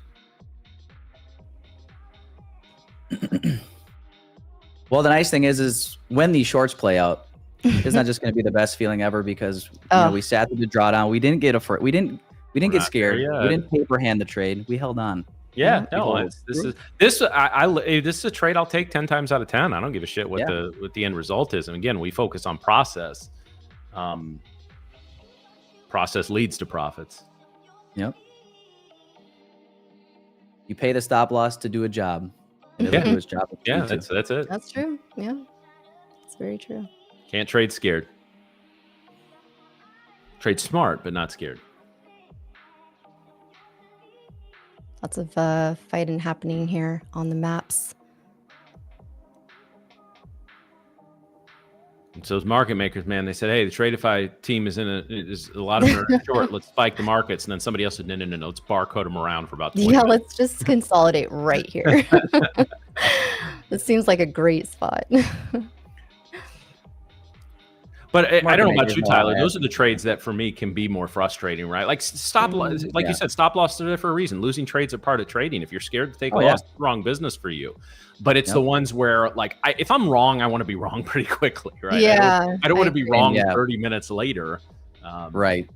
All right. Well, that's part of it too. Those trades happen. Like over the course of our trading careers, we'll have, you know, hundreds or thousands of trades that do exactly this, where they chop around, but they don't invalidate. And it's just, you just have to sit there and, you know, be comfortable being uncomfortable. Well, and it's why screen time and just taking trades is extremely important, right? Because you have to see this happen and deal with the frustration. Me of a few years ago would have closed that trade out of frustration 10 minutes ago. Now, it's not over yet. We haven't closed a trade yet. It's not a win yet. But we hung in there, and it's looking a lot better. So, just saw in the chat, Nick just said, if these shorts print, we'll do a giveaway. Okay. So market makers are naturally just going to try to pull this up. Yeah, market makers are not just some price action here. Like, honestly, at this point, I don't even mind stopping out at this point, because at this point, after breaking down lower, if we reject a high to 700 and higher, then the idea was just wrong. It was just not good trade, bad outcome. But had we just wicked around for a second, I was really worried it was going to swipe up. I felt the price action feeling like it was going to swipe up to 05 or 10 and then drop. That would have pissed me off. Now, even if it reverses to full stop, okay, it was just probably a little wrong timing. But yeah, this is they're making us earn this one. Oh, they're gonna stop me out on this one. I have a feeling. I just moved my stop to break even on this because I agree with you, Matt. I want this push to the downside, which we didn't quite get, you know, complete like follow through of. So I just don't want them to completely swipe us back up. Yeah, I brought my stop down from the recent, or from the old high to the recent high at 700. So just trying to give this a little bit of room. And then one more push lower here. I'll look to go break even as well. This candle closes above the 80s. I think we're in trouble. But if it closes 70 or below, I would hope for a follow up.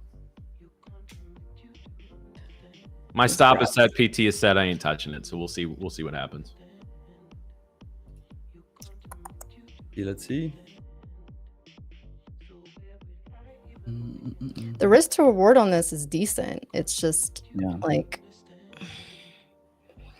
I don't like when they move it down and they, hold it. That to me is somewhat of a sign that they might try to reverse it. But I'm pretty much break even on this trade if it doesn't work out.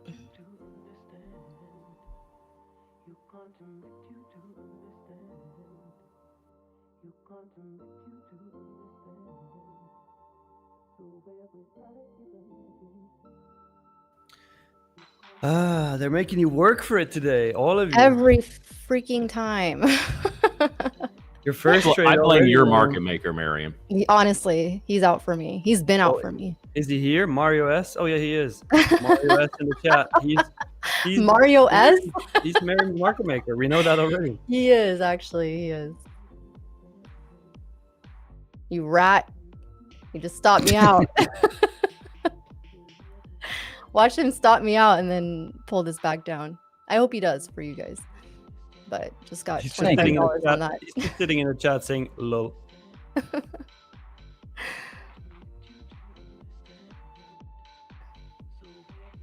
I still like it. I just honestly, I'd rather get a better entry on this. I didn't really like my entry I got. I was shooting more for like above opening range. NASDAQ's really just looking like it wants to drop.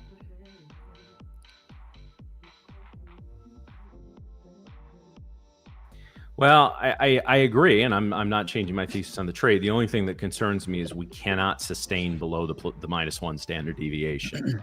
It tends to be, not every time, there's nothing 100% in trading, but it tends to be like if you're at an area of resistance and you get above it and you just hover right above it for a long time, that favors a move to the upside as long as you're holding that area. Right now, their price action is holding the -1 standard depth. So my guess would be if it doesn't get down there, probably this candle or even even the next minute or two, we're going to swipe up. They're at least going to run the 700, run those stops before they take it lower. If they take it lower, we make another run at 700, especially if we get above 710, and that may be, that may be all she wrote for shorts, at least for the morning session.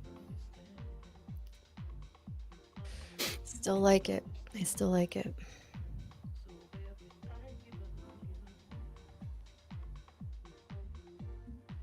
I don't think these longs are ready yet.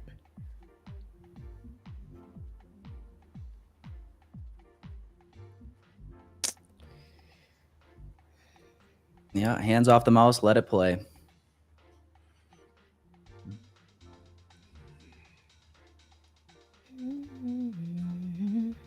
I wore a white tee today, so it has to be a TP. Yeah, true.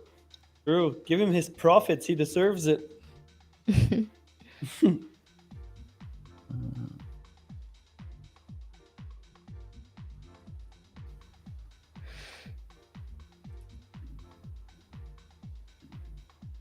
You guys, can we get the like count up?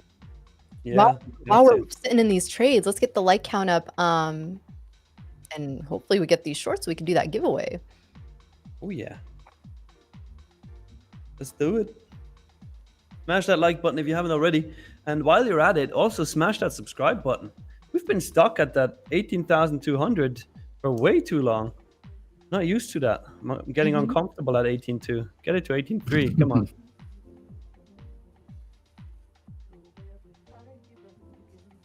It looks bearish to me. Oh, Nick called Trump. We're going to get a tweet. Thank you, Nick. I appreciate that. They didn't like it when he went after Powell. Tell him to tweet that he's considering firing Powell. That'll take us. Oh man, we'll print. I think he did. There was a headline that came out about Powell already this morning and Trump saying something. Oh, really? What did he say? Where was it? Hang on. Those non-EMA rejections. Those non-EMA rejections will play very nicely for 20 points each, Mary, on 5-minute chart. Yeah.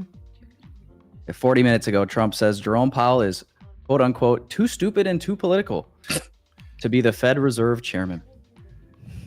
Didn't he Jeez. nominate him? Oh, the irony. Yeah. I don't know what's going on these days. Well, Man. because I remember, I thought when he nominated him, like people were actually like pretty surprised and impressed. Like, okay, this is like kind of a smart dude. He's not, Yeah. you know, he's pretty even keel. He's not going to bow to the left or the right. He's going to look at the data and make decisions. And like I thought that was like widely considered one of the better financial moves of Trump's first term. Yeah.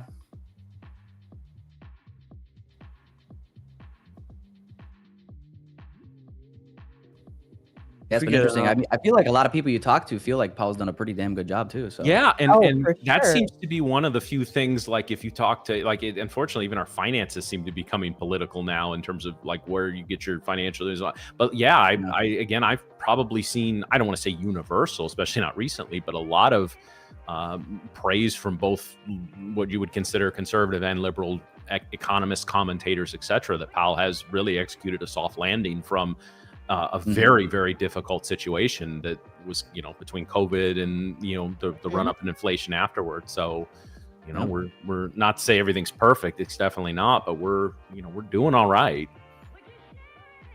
And if he can maintain rates maybe for another meeting or two and then bring them down, I mean, boy, you would talk about giving the market just a supercharged shot of caffeine.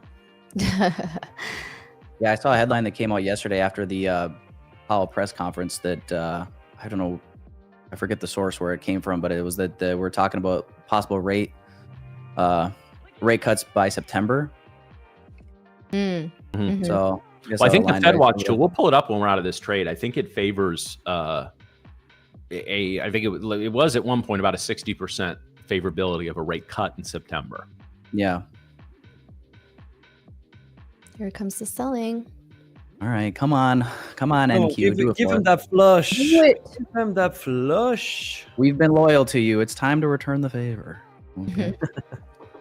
Starting to feel a little one-sided here, NASDAQ. Get on down there. Selling pressure is coming in here on Bookmap. All right. There we I'm go. break even now after that new low. Nice. We'll see if we can get the follow through down to the. I'm also setting my stop back to break even. They All are right, fighting nice. Risk free. Let's go. Yep. 64.40 on ES is on watch, so make sure you guys are taking your profits. I didn't take my profits when I got this low, but it wouldn't be a bad idea to trim one at this area, especially if they just make a new low and then completely move it back up here. So set your profits in. They are holding this area, man. Just no real follow through yet. No real follow through yet. I like that you said yet this time though. What time we got? 10:22. It'd be nice to get this push right near the half hour here. Oh, there it is. I see those sellers Keep going. really stepped in. Oof, let's go. Need 30.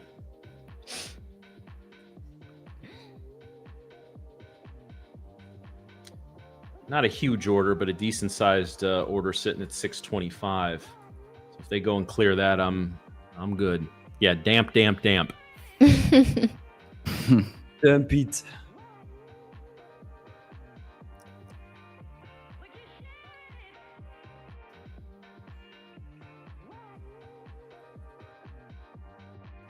Damp it.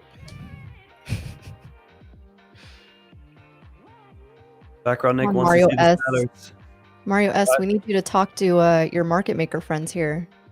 Miriam, background Nick wants to see the sellers. He wants you to pull up Bookmap. Oh, let's pull up book maps. Okay. NQ 62 or 23,625. You got some orders there. 640 also has some orders. Let's see.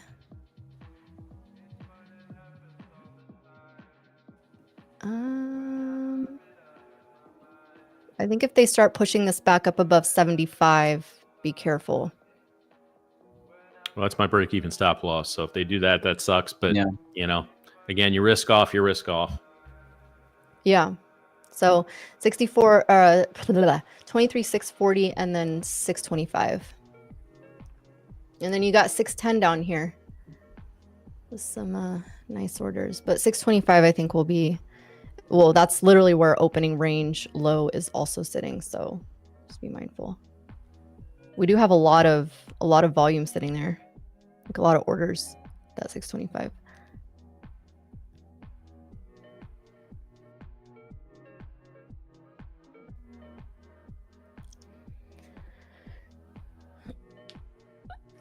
Let's look at ES real quick. Well, no matter what happens here, especially if we hit TP here, Tyler, we freaking earned it. I would say so, dude. Oh my goodness.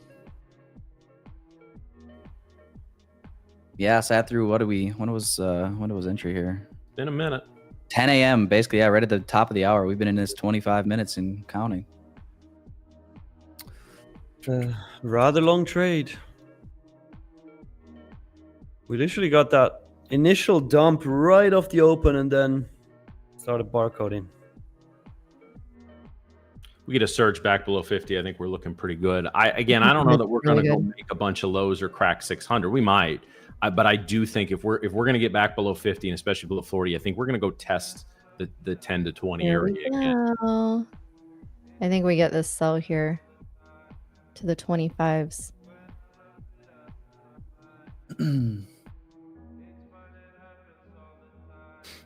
40s need to clear here, and then I think you have a good shot.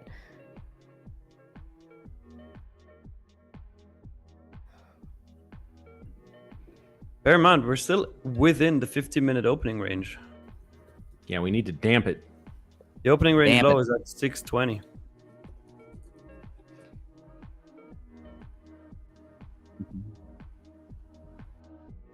Thanks for the update, though, Z. I appreciate that. That's info we definitely needed. I was about to say on today's episode of Too Much Information. Hope the flow's good, brother.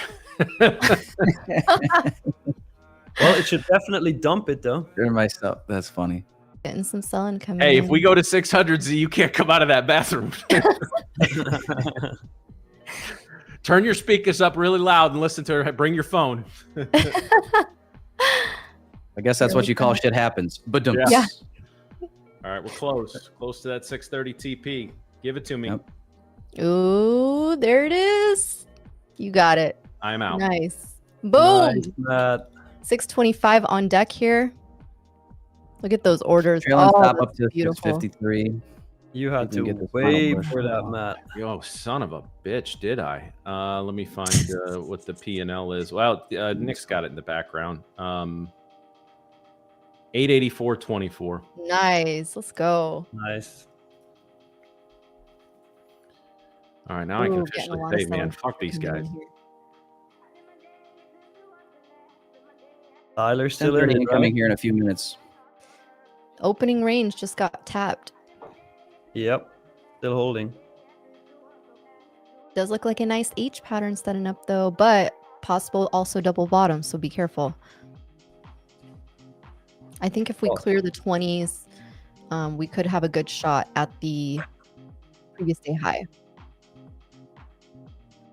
ES would not have even hit my take profit at this point. How sad. Yeah, it looks like NQ should win to the low. We're going to go there.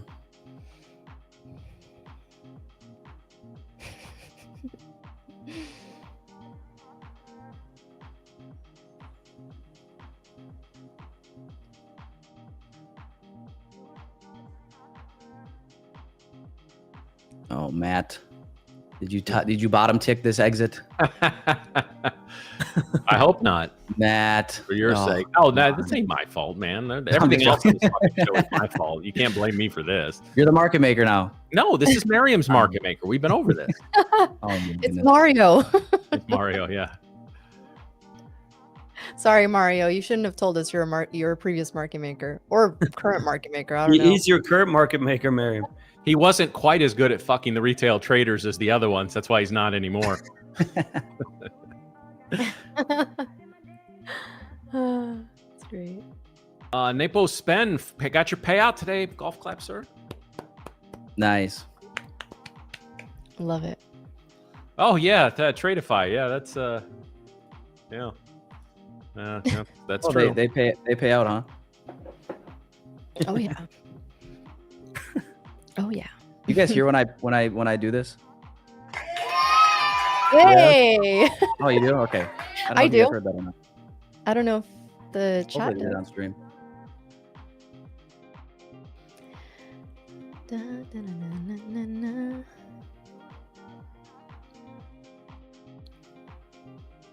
Left me in by a little bit. Mm. We'll see.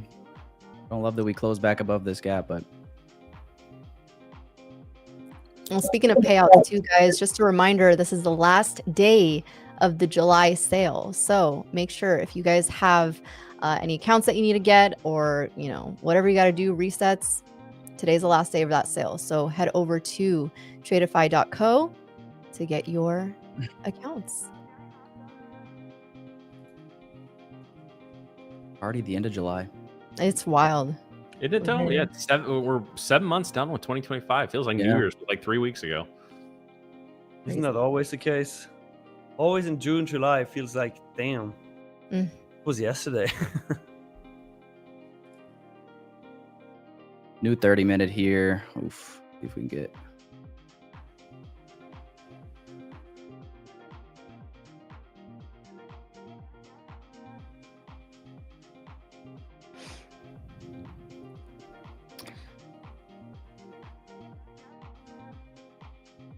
What are you seeing, Tyler?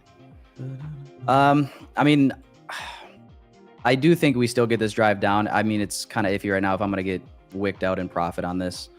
There's a little gap up in here that we could come back for, but I got to secure something for this after sitting in that for 30 minutes. Mm-hmm. Kind of my mentality, but I do still think we get this drive down, to be honest. Mm-hmm. Okay. Yeah. Trailed out in profit there, boys and girls. Okay. Hey, Perfect profit, exit there, Matt, though. Congrats to you. Yeah, it's also a situation. I mean, when it comes to if I was in your position, I would have done the exact same thing, because at some point it becomes kind of a coin flip, right? And we need better than coin flip odds. And if you're in a trade for a move, like you've seen, you know, you guys have seen us trade, quite a bit live, especially Nick and Miriam, and like they actually trade similar to I am in terms of trade management. You want that initial push, right?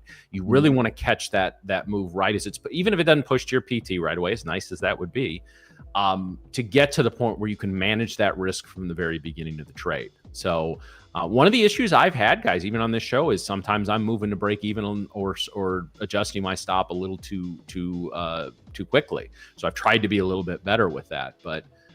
No, I mean, listen, we're going to sit in some bullshit for 30 minutes at the end of I don't care if you make $50 at the end of it. If you're green at the end of what we just went through, that's awesome. Take that 10 times out of 10. Yeah, we took on some heat there, didn't we? We were down. I was down. Let's see. I was, I think, 3 or 4 handles away from stopping out at one point. Yeah. So, well, let's see. So it was on the top of this candle. Okay, the high of this candle was 700 exactly. Yeah, don't tell me this game ain't fucking rigged. So 5 handles exactly. That's where I set my stop. So no, yeah, I'll never complain about green ever. So Yeah. just a little, just that's the OCD kicking in, where they don't give you that last little bit. That's Mhm. okay. yeah. I still think Question we is get a now, clean do we here. make a new low, or did they double bottom this? This is kind of one, like you said, a little iffy in terms of where they take it. But they are still rejecting these key areas, so I think you might have some room here. I mean, you are throwing up some wicks to the downside, but at the same time, this is now the prior 3 candles all made lower lows. So as long as we hold below the -1 standard dev band, I think we're. And guys, I know a couple of you were asking questions on that. When we have a moment here, we'll talk about that. In fact, I'll talk about it in just a second. Tyler, thank you for joining us today, man. What was this was an exercise in patience and not punching things, and you and I both passed. So I think that's definitely a positive in regards. I actually before we roll you off, I'll ask one question. I apologize if I asked this before, but have any hardware been harmed in the making of your trading career? In the making of my trading career, oh gosh, I think I've pounded the desk a couple of times. Maybe used some profane words that my grandma would shame me for. Outside of that, though, no, we've actually been pretty good. We've kept the hardware intact. Okay, yeah, I've never actually broken anything except a mouse, because the mouse, it was one of those, I guess, when I first started and I was trying to get out of a trade and the batteries failed. Yeah. And like a dumbass, I didn't have a backup. So the mouse had a high velocity meeting with the floor at that point. They had a strategic high velocity meeting in which the substance of the mouse was altered.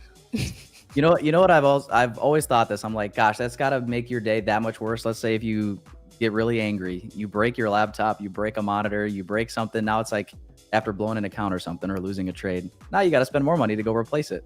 It's like a double stop loss. Yeah. All right. Both sides. Well, Tyler, we are coming down here looking like. I know. Look at this move here. All right, man. Well, listen, we appreciate your time as always. So you can find Tyler here every Thursday. Tyler, where can they find you outside of this stream? Yeah, I am at I'm Tyler Trades on all socials. All right. I appreciate you guys having me on, man. Congrats on the green day. All right, you as well. All right, we will see you next week. Have a great weekend, Tyler. See you guys. You as well. Tyler. Right, bye-bye. Wow. What a trade so far. That was a patience test. Yeah, it was. But again, that's what I was saying as we were going through it. Like, getting the screen time, getting the reps in, whether you start on paper, you start in a low cost eval, whatever the case may be, you've got to see these trades, right? Like you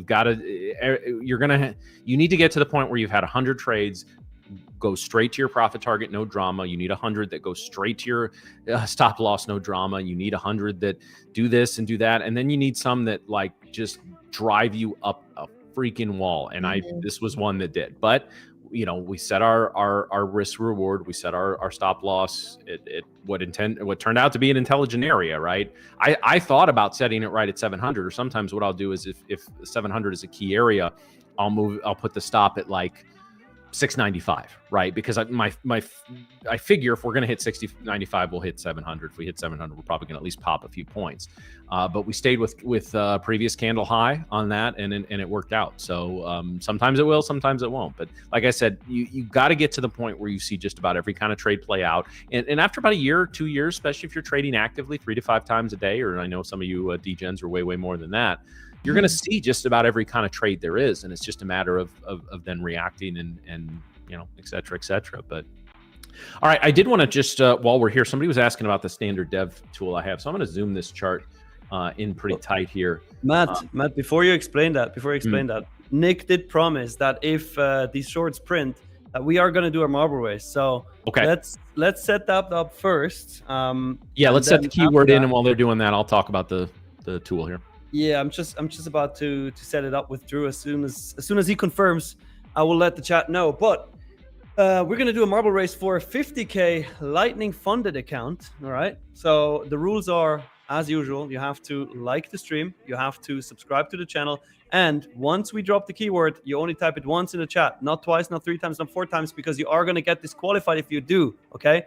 Now the keyword, since these shorts paid, is shorts paid. One word. Good luck, everybody. Good luck, everybody. All right, guys. So, so the tool that I use is called the VWAP Intraday. It's available on TradingView. There is a paid suite of indicators under the VWAP brand. I'm not going to tell you get those, don't get those. I don't have any kind of business relationship with them. I know the guy that runs the company is a good dude. But the VWAP Intraday, just this tool here, is completely free, and it's built into TradingView. So what I've done with this tool is, you can see this here. So you can set your standard deviations. 1 and 2 is what I use. Out of the box, this tool looks like this. Okay. Yeah, come on, fix it. you'll see these bands drop away here. I don't know why I'm getting the 3 dots on here. There we go. So VWAP +1 standard deviation, -1 standard deviation. However, I've found that standard deviation off of VWAP actually works a little bit better as a tolerance band. So like, for example, and obviously this doesn't set up as nicely as you would like, but a move above +1 standard deviation that doesn't break the top of this band and then moves below the bottom of this band is a really nice potential short setup. And same thing vice versa on the long side. When you're catching momentum, breaks below -1 standard deviation or above +1 standard deviation. The VWAP practitioners, at least the VWAP guys, call that the fast lane, when you're below -1 standard deviation or above +1 standard deviation. But this tool, again, just the VWAP intraday, is completely free on TradingView, and it is one I do recommend. If you want more education on that, you can check. I haven't been on their site in years. I don't know if they're still active. And again, I can't tell you it'll help or won't help you, and I can't advocate for, buy, don't buy, or anything like that, even though I don't have any business relationship with them.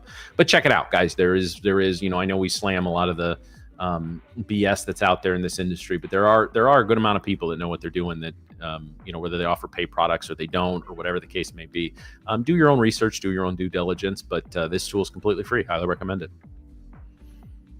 Nice. All right, Drew, whenever you have the people in the race, let's pull it up and race. And after that race, we're gonna have Coach Tank on, so make sure to stick around, because that's gonna be exciting too. He's finally coming, not just promising.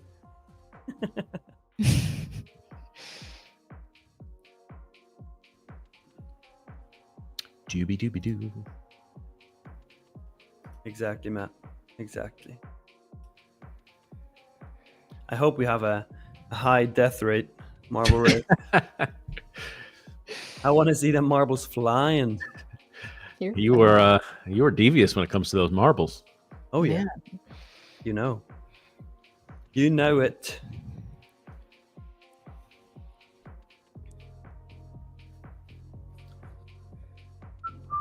Yeah, I'm really trying to hold this opening range here.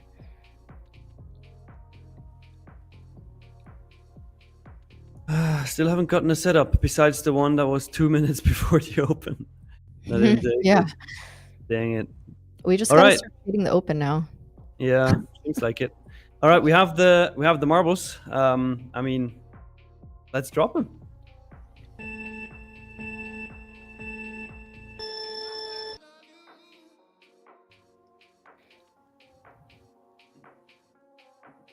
What's that little spiral thingy?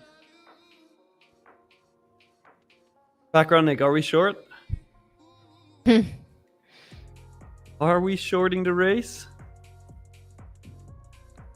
By the way, anybody who's still typing shorts paid, you can stop. It's not going to do anything. There are even 400 marbles in this one today. Okay. Well, background, Nick, the entry would have been 620. 620 for the short. I hope this is a 50 pointer, just because you forgot it.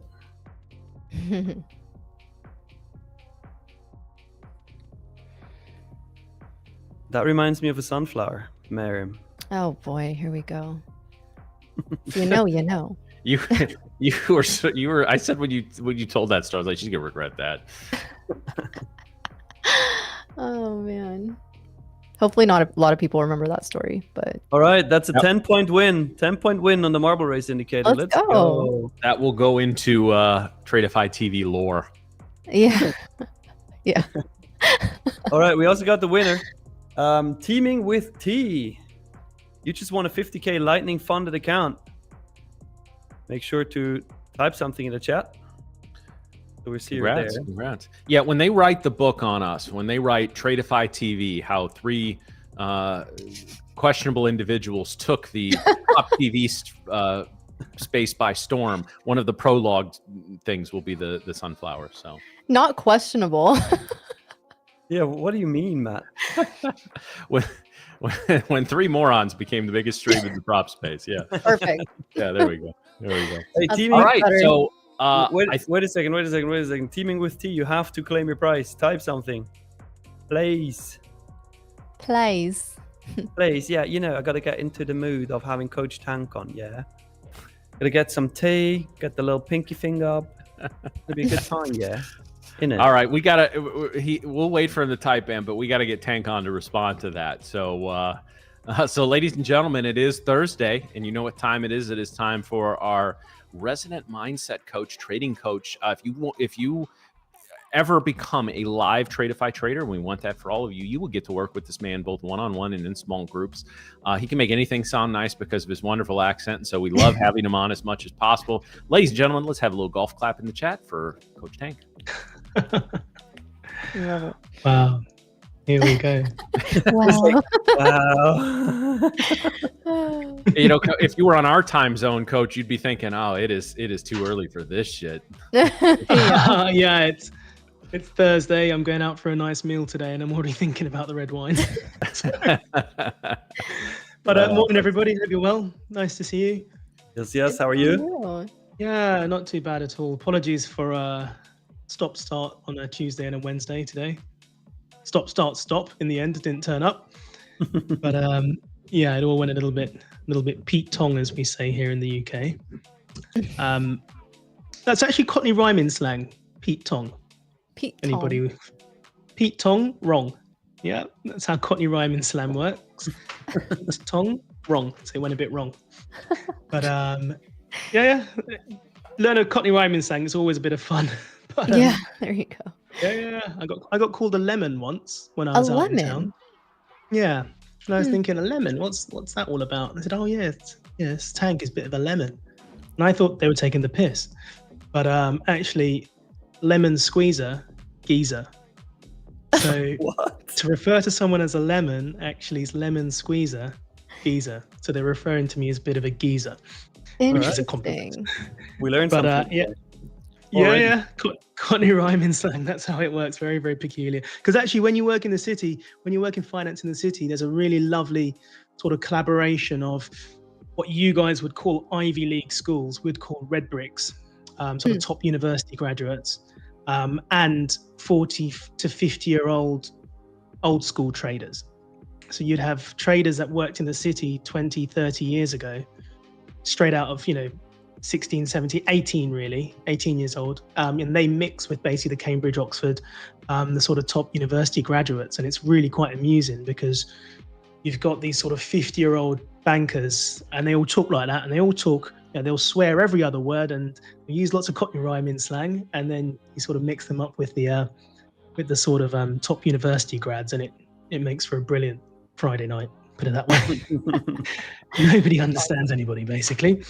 But no, it's nice to be on. I'm going to talk about a few things today, actually.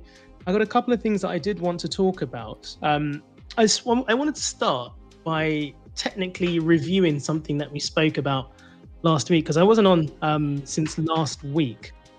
And I talked about a couple of things, and so it's always worth going back to review.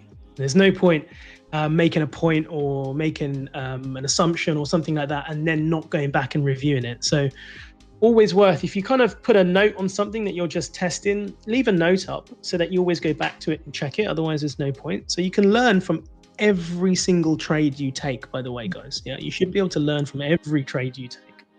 So I'm going to just show, first of all, something that we looked at on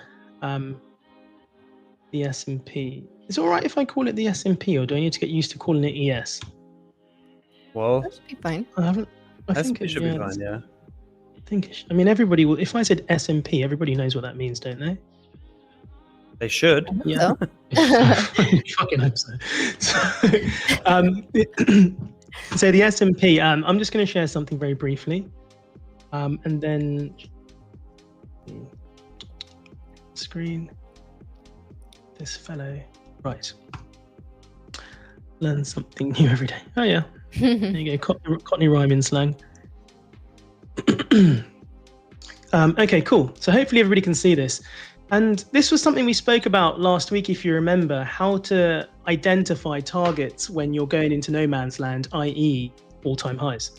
I think that was something we spent a bit of time on, talking about Fibonacci expansions, pivot point levels, the idea of confluence between levels, really. So you want to try and see an expansion meet up with maybe a pivot point, meet up with maybe a price pattern, MPO, minimum price objective.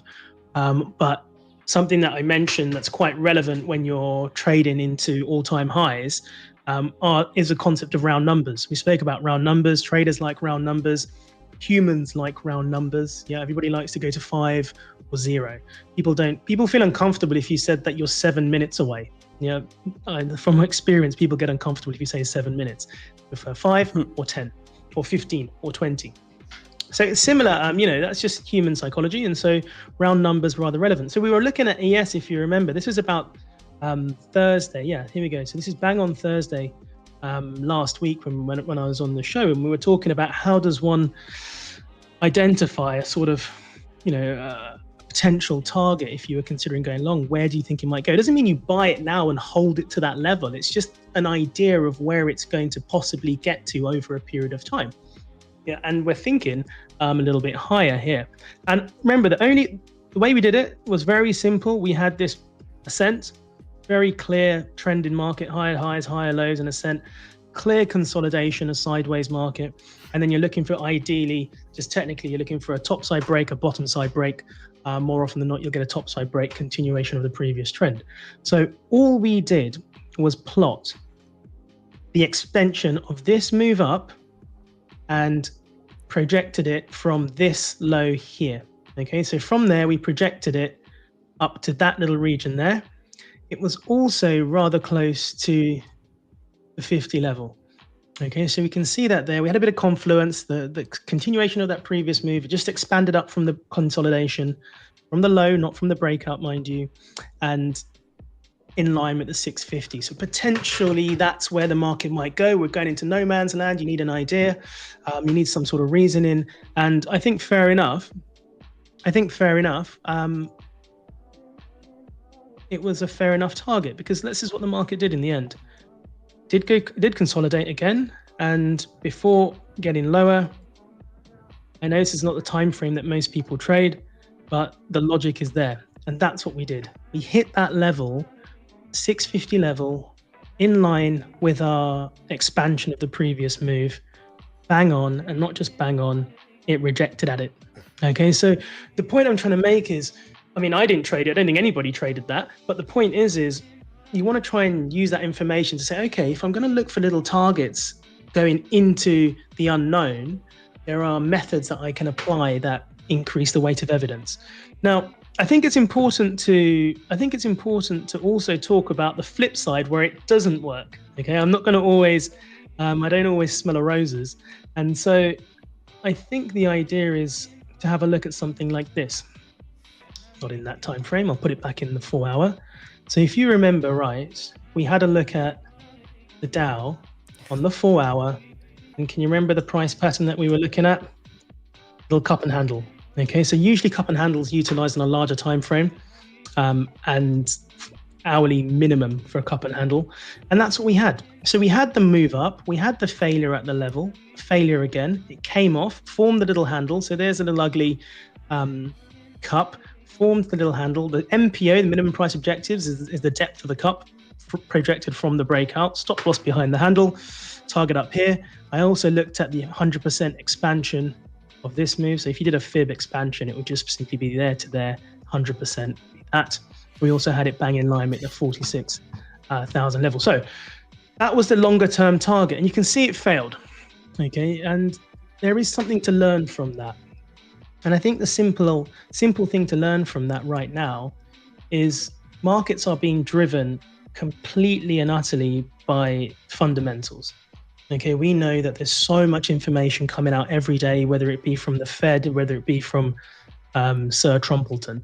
So I think it's important to understand that it's highly unlikely in this current climate that you're going to be able to predict based purely on a technical, because remember, the larger the time frame, the more relevant the fundamental drivers become and the fundamental information. So it's highly unlikely in a moment like this where markets are not just trending technically, but they're really reacting to fundamentals that are coming out not once a month or once a couple of months, fundamentals that are coming out every 3 days. So it's highly unlikely that a price pattern or any kind of real technical analysis, just pure technical analysis on a time frame such as this would pay off. So we spoke about last time I spoke about determining, I did it in the masterclass, determining time frames of analysis. And I remember mentioning that the current market climate is something you take into consideration when determining how long you should hold a trade for.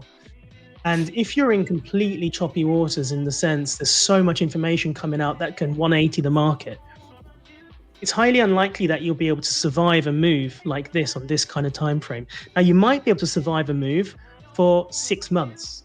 Yeah, so if you had a 6-month outlook to an 18-month outlook, you'd probably be okay with all the bullshit in between. Mhm. But if you're going to look at these kind of time frames that I've got up now, 4-hour chart, the odds are, based on a pure technical, you're going to get stuffed. So our options are go rather long-term, based on pure fundamentals, really, with a bit of technical levels in terms of entries and targets, or you go shorter term, in and out before the market, before the fundamental gets released, before something gets said, because holding a trade for this amount of time is going to be really, really difficult in this current market climate. Okay, so just be aware that I think all of you are trading pretty short term anyway, so it's not a problem anyway. But just a little technical there, and that was us looking at the potential for targets. So the 4-hour target, absolutely chopped up. However, the 15-minute chart target here on the S&P, we can see that worked rather well. Okay, so time frames really, really important, and they should be relative to the current market climate. And we're in a market climate where shit's coming out every couple of days, so you kind of need to be in and out, otherwise the odds are you're going to get a little bit stuffed. Okay, but just wanted to show those two examples of confluence in a level and the relevance of time frames as well in the markets we're trading. Okay, just be aware of that, guys. That was just the technical. Okay, that's the one technical we're going to look at today. Mhm. The rest is actually going to be a little bit psychological, if that's all right. So if you want a cup of tea, if you want a coffee, Yep, probably need it. but I'm actually going to take it straight off from I saw a comment as I came on. Somebody made a comment. Bollocks, I didn't write down who it was, but somebody made a comment and said I sucked today. Yep. So somebody put a comment up saying I sucked today. Now, it's quite a strong comment, okay, to sort of suggest that I had a bad day, and I kind of wanted to define what a bad day is, and I thought it might be worth to open it up to you two. We've got Matt and Miriam here. How, Matt? Yeah. If somebody said to you, if you went for a beer this evening, and you said to a mate, and they said, "Oh, how was trading?" and it transpired that you replied, "I had a bad day." What does that mean to you? Well, bad versus frustrated. Frustrated means I probably just didn't have many setups, and so wasn't able to trade a lot. Bad would be either I mismanaged my trades. I said earlier, one of the things I struggle with so far this year is moving trades, moving my stop to break even a little too early and getting swiped out, or I just didn't follow my setups, right? I just bought without purpose, sold without purpose. So if I'm not following my rules and not following my setups, I would consider that a bad day. Fair. No, absolutely. So, Miriam, anything to add, or you concur with that? No, that's pretty much it. I mean, sticking to your plan and understanding your risk is really going to be what makes it a good trading day, regardless if you make money or not. Yeah, perfect. And I think those are two perfect ideas, and the concept that a lot of new retail traders don't quite get. And it's difficult because your P&L is in your face, and everybody feels defined by their P&L, and they feel like their performance is defined by their P&L. It's not really how it works. Okay, so I think Matt and Miriam hit the nail on the head there. They didn't mention once P&L. Okay, they mentioned personal performance and application of their system. And I think that's exactly what we need to get our head around, because I want to go back to the chat that said, I sucked today. And I can't remember, remember who it was, but if he remembers, I think he said he's just in the red, or he's in the red, or he's just out the red, something like that. But the idea is there are three different types. There are three different levels of day you can have. Your best possible day is a day where you stuck to your strategy perfectly and you made money. Yep. Perfect day. Stuck to your strategy, pat on the back, and we made profit. Beautiful. Then the second underneath that would be sticking to your strategy, but losing money. Okay, you had a daily risk, you had a risk per trade, you knew what your worst day could be. It's a fine number, it's a digestible number. If you lose that, if your daily drawdown is such that you lose it and it upsets you and you can't go out for dinner and you're awful with your partner, you're shitty with your kids, then you're risking too much. So your daily drawdown should be a figure that if it were to happen, you're absolutely fine. And you're certainly fine if you stuck to your strategy perfectly. However, the market was not conducive to your strategy today, and so you lost money. So the next level, so best is stuck to strategy, made profit. Second is stuck to your strategy and you lost. So be it, that's the way the market works. And then underneath that is you did not stick to your strategy, i.e. you deviated from your strategy and you lost money. That's the third, okay? That's number 3. And there's 4, I told you. And the fourth worst is you didn't stick to your strategy, but you made money. Why do you think that might be the worst? Miriam, why do you think it's worst if you stuck to your strategy and made a bit of money? Stuck to your strategy, but made money? Sorry, you did not stick to your strategy. Sorry, apologies. You didn't stick to your strategy, but you made money. Why is that the worst day you can have? Well, if you stuck to your strategy but didn't make money. No, sorry, you didn't stick to your strategy and you didn't make money. Sorry. Oh, you did make money. Well, that's my fault. That's my fault. I messed it up. It's so okay. you did not stick to your strategy and you made money. Well, you're reinforcing bad behavior. Yeah, right? You learn fuck all. Absolutely. Yeah. If you didn't stick to your strategy and you lost money, you might start to think about that day and reflect on it. You might think, hang on, why did I lose the money? And then you might realize, well, you didn't stick to your strategy, you deviated, you over-risked, you went out of strategy and you lost money. But often when you make money, you don't reflect on the day or the trading. You just kind of do that. Yeah.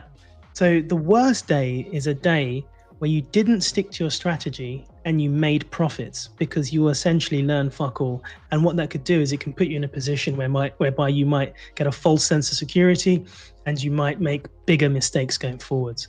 So the 4 kind of days, as I just outlined. So when that chap mentioned saying I sucked today, he might be putting that all on the back of his P&L. Now, if he stuck to his strategy and lost money, that's actually number 2 in the list.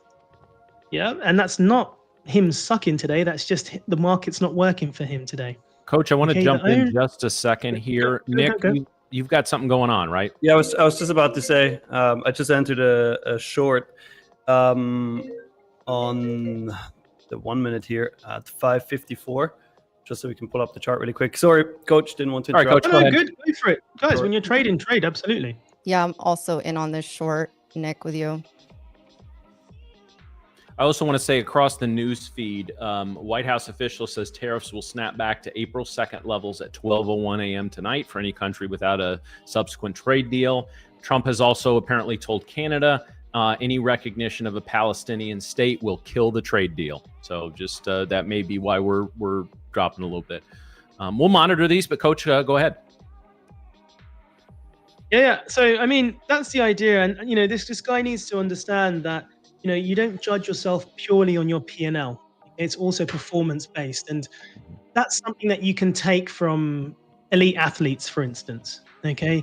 If an elite athlete loses a match because the other team were just better, they don't think to themselves, you know what, I had a really shitty day. If you did everything you could and you still lost, some things are out of your hands, you still had a good day. Okay, so you've really got to look at your own performance rather than just the result. It's the sort of thing that you kind of reinforce with children in sports. You know, I was a cricket, rugby, and football coach, younger kids here in the UK. And something that you always reinforce is don't focus too much on the result, because sometimes you'll play better players or better teams. Focus on your performance and do the best you can do. And that's how you should judge yourself at the end of the game. And it's the same with trading. Okay, so have a look at yourself and your application and see if you did as well as you could. And unfortunately, as we said, the way trading works, you can do everything correctly and still lose. And that's still not a bad day. Okay, so judge yourself not just on your P&L, but your performance. And that takes a little bit of reflection. And it takes a bit of accountability. Yeah, so take accountability over your account and your trading. And that's probably the second thing that I'm going to come into today, is the concept of accountability. It's a real big issue with retail traders. I think I've heard you mention it before, Matt, that when you trade institutionally, there's about 5,000 people in an institution that are employed to make sure you trade well. Mm-hmm. Yeah, sounds mad. But there's a whole risk department that, whose very job is to make sure that you don't fuck up. And if you do, they'll get you fired. So you don't. I've always heard the risk department's job is to be hated by the traders. Yeah, absolutely. But you know, it's like if they're well liked by the traders, they're not doing their job. Yeah, that's exactly right. It's kind of like audit, isn't it? When the auditors turn up and everyone thinks, who are these guys? But no, you're absolutely right. And so, you know, you've got a risk team, you've got a big team of technical analysts that are doing the charting, you've got a big team of economists that are reading 1 million words a week and putting together reports. You've got a team of HR that's going to look after you. You've got cafeteria, you've got people feeding you. Guys, you walk into the Bloomberg building in London, everything's free. Okay, I've been in the Bloomberg building in London and literally you help yourself. Okay, so food is good, everything is given to you. So all you have to focus on is your job. Now, when you're trading for yourself, you're every department, okay? And you know, it's stressful to try and manage all of that. But what is also interesting is that you also have the ability to let yourself off. Okay, and that's probably the key thing with being a retail trader, is that if you mess up or if you do deviate from your system, you can let yourself off. Okay, and unfortunately, that's kind of the thing that's crept in a little bit to the sim world, the reset button. And I've traded for 11 years without a reset button. Okay, I was taught essentially academically, professionally, to trade an account and nurture it and grow it and look after it and make it bigger. And then once you need to, you can take from it, but you don't completely kill it. You continue using it, kind of like a starter in sourdough. Don't know if anybody knows what that is, but essentially it's the same. It's the same sort of. It's a strange reference, but it's the same sort of thing. It's the same thing. You got to nurture it. However, a lot of people are sort of used to the reset button, and then I've noticed once they become live,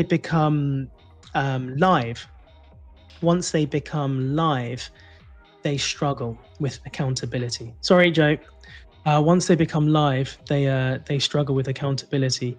And, you know, I had sessions with plenty this week, and a lot of people have asked whether we can apply rules to the live accounts, the rules that existed in Sim. And I said, well, apply the rules yourself, because going forwards for the next 8 to 10 years, you essentially need to apply those rules yourself. There's not going to be somebody sat on your shoulder all day, every day. However, what you can do is talk to somebody and increase your accountability. Okay, now the example that I'm going to use is Nick. Okay, nobody knows this apart from Nick and I think. But 3 months ago, we became best friends. Yeah. but what we did was, I obviously know that Nick is into fitness, and I'm going to talk about something personal here, because I think it's probably useful sometimes to talk about something relatively personal, show that, you know, we're all human here. Okay, not just we're not just completely robotic. Speak for yourself. C3PO, is that what we're going for?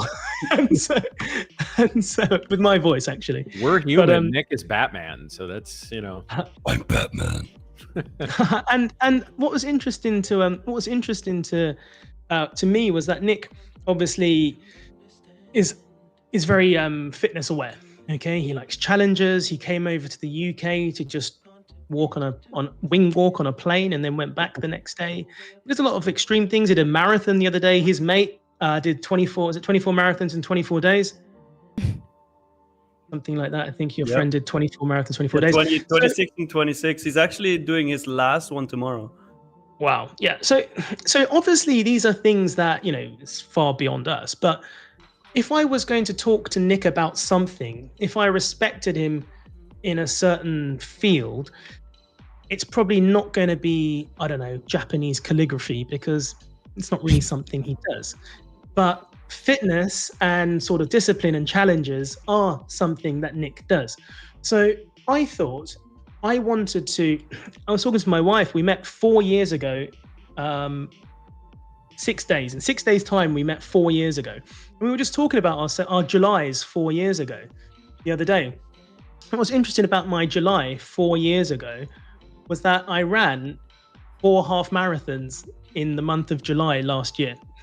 Okay, 4 half marathons in the month of July last year. I thought, I'm never doing that this year. That's never going to happen this year. And I got chatting to Nick and I said, I'd probably like to run. Yeah, I was really, really fit when my wife met me 4 years ago. And then it just went completely down. I missold her PPI. And then what essentially happened was I spoke to Nick and I said, listen, I think I'd like to run again and I'd like to get fit again, because I know that's something that he does a lot. You're doing a challenge of exercise 300 days in the year. Is that right? 300 workouts a year. Yeah, 300 workouts a year. I think the average teenage guy does that in about a week. But 300 workouts in the year. And I thought I'd talk to Nick about it. And the reason I spoke to Nick about it was because I knew that, one, and this is what you need to do if you're going to talk to somebody to increase accountability for what you do. There's two criteria you need. You need to respect the person within that field. Okay, so there's no point me talking to, I don't know, somebody that does no exercise and saying, I'm going to run this month. I'm going to do a lot of running this month, and someone does no exercise. You don't really respect them in that field. So you need to choose somebody that you respect within that field. That's criteria one. But the second criteria, which is really, really important, is the concept that you're going to stay in contact with them. Okay? You're going to stay in touch with them. If you're going to mention it to somebody and you're not going to see them or speak to them for another 6 months, it kind of means nothing. So the idea is try and understand how you can increase your own accountability, and it's talking to somebody about your trading, but somebody that you respect within the financial trading world, but also somebody you're going to see often. Because I've noticed with the traders I'm talking to, the ones that book in regularly are doing quite well. Okay, the ones that book in regularly, that know we're going to meet next week, that know we're going to meet the week after, are doing quite well. I see them on the leaderboard quite often. Okay, the top 5, top 10 leaderboard, because they know we're going to talk every week. But there are also live traders that have booked a session 2 months ago and don't intend to have another session. And actually, some of them have lost their accounts. So 2 things you need. You need to talk to somebody that you respect within the field, that you know has your best interest at heart, but you also need to talk to somebody that you're also going to be in contact with so that you can get the feedback. So today was the last day of the month. And the example I'm using is, I said to Nick, I'd like to run 2 10-kilometer runs every week for the month. And we started in week 2. So I had 3 weeks left in July, and I wanted to do a 10K every week. So 6 10Ks. And I got up this morning and it was the last day, and I had done 5 10Ks for the past 3 weeks.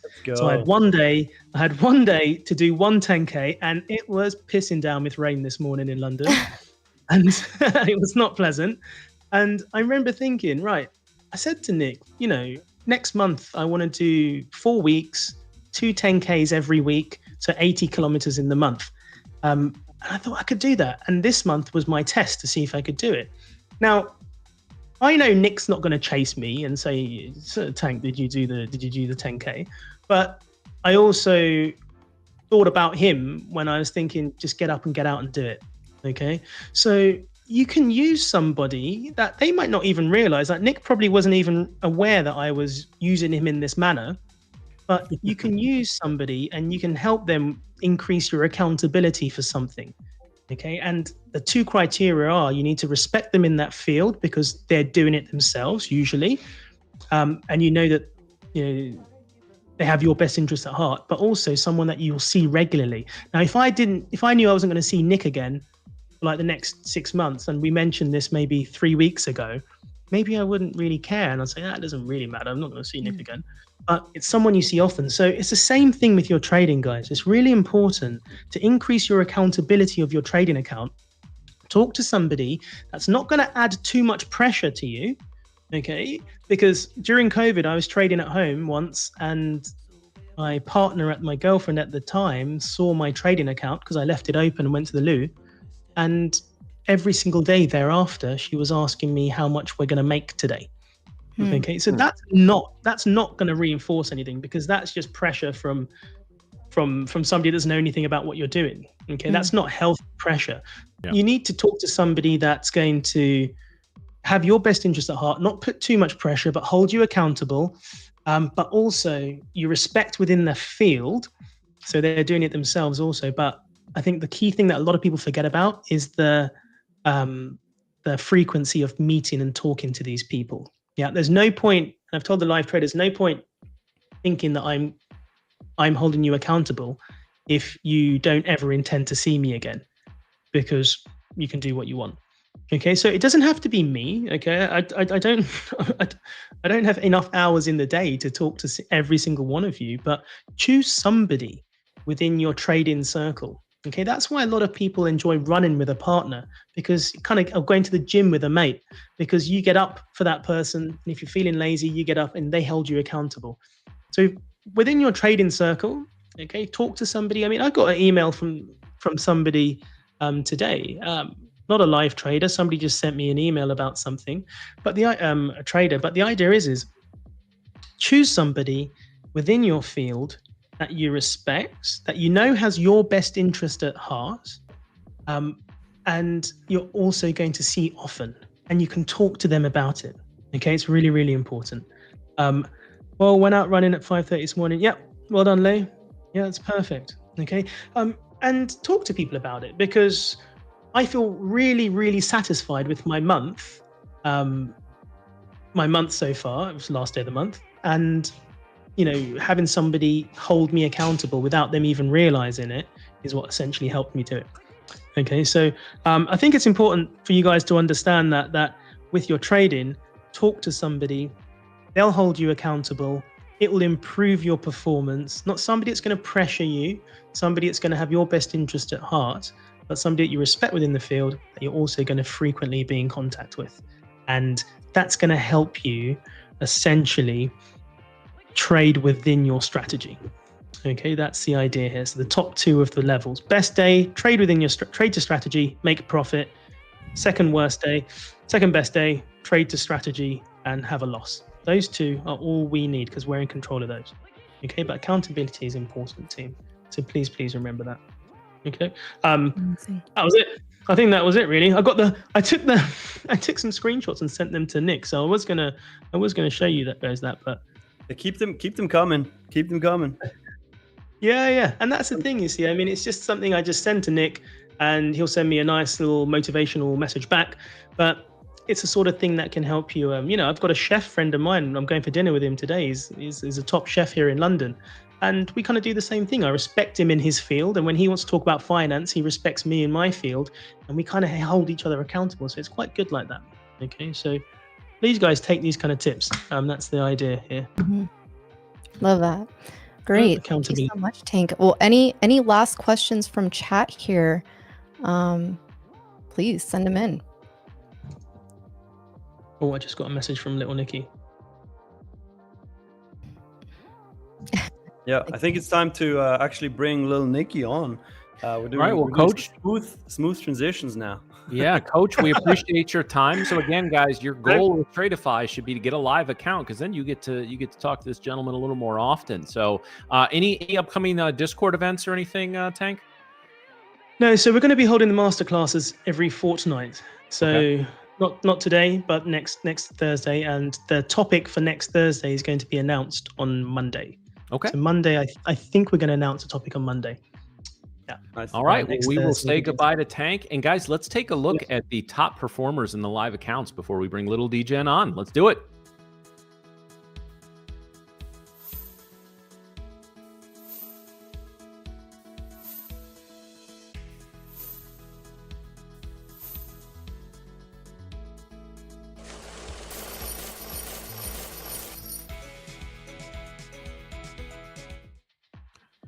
Hello, Wow. hello. Little What's DGen up? looks like another fire day from our live traders here at Tradeify. I mean, it makes my job super easy if somebody's hitting an 8K day.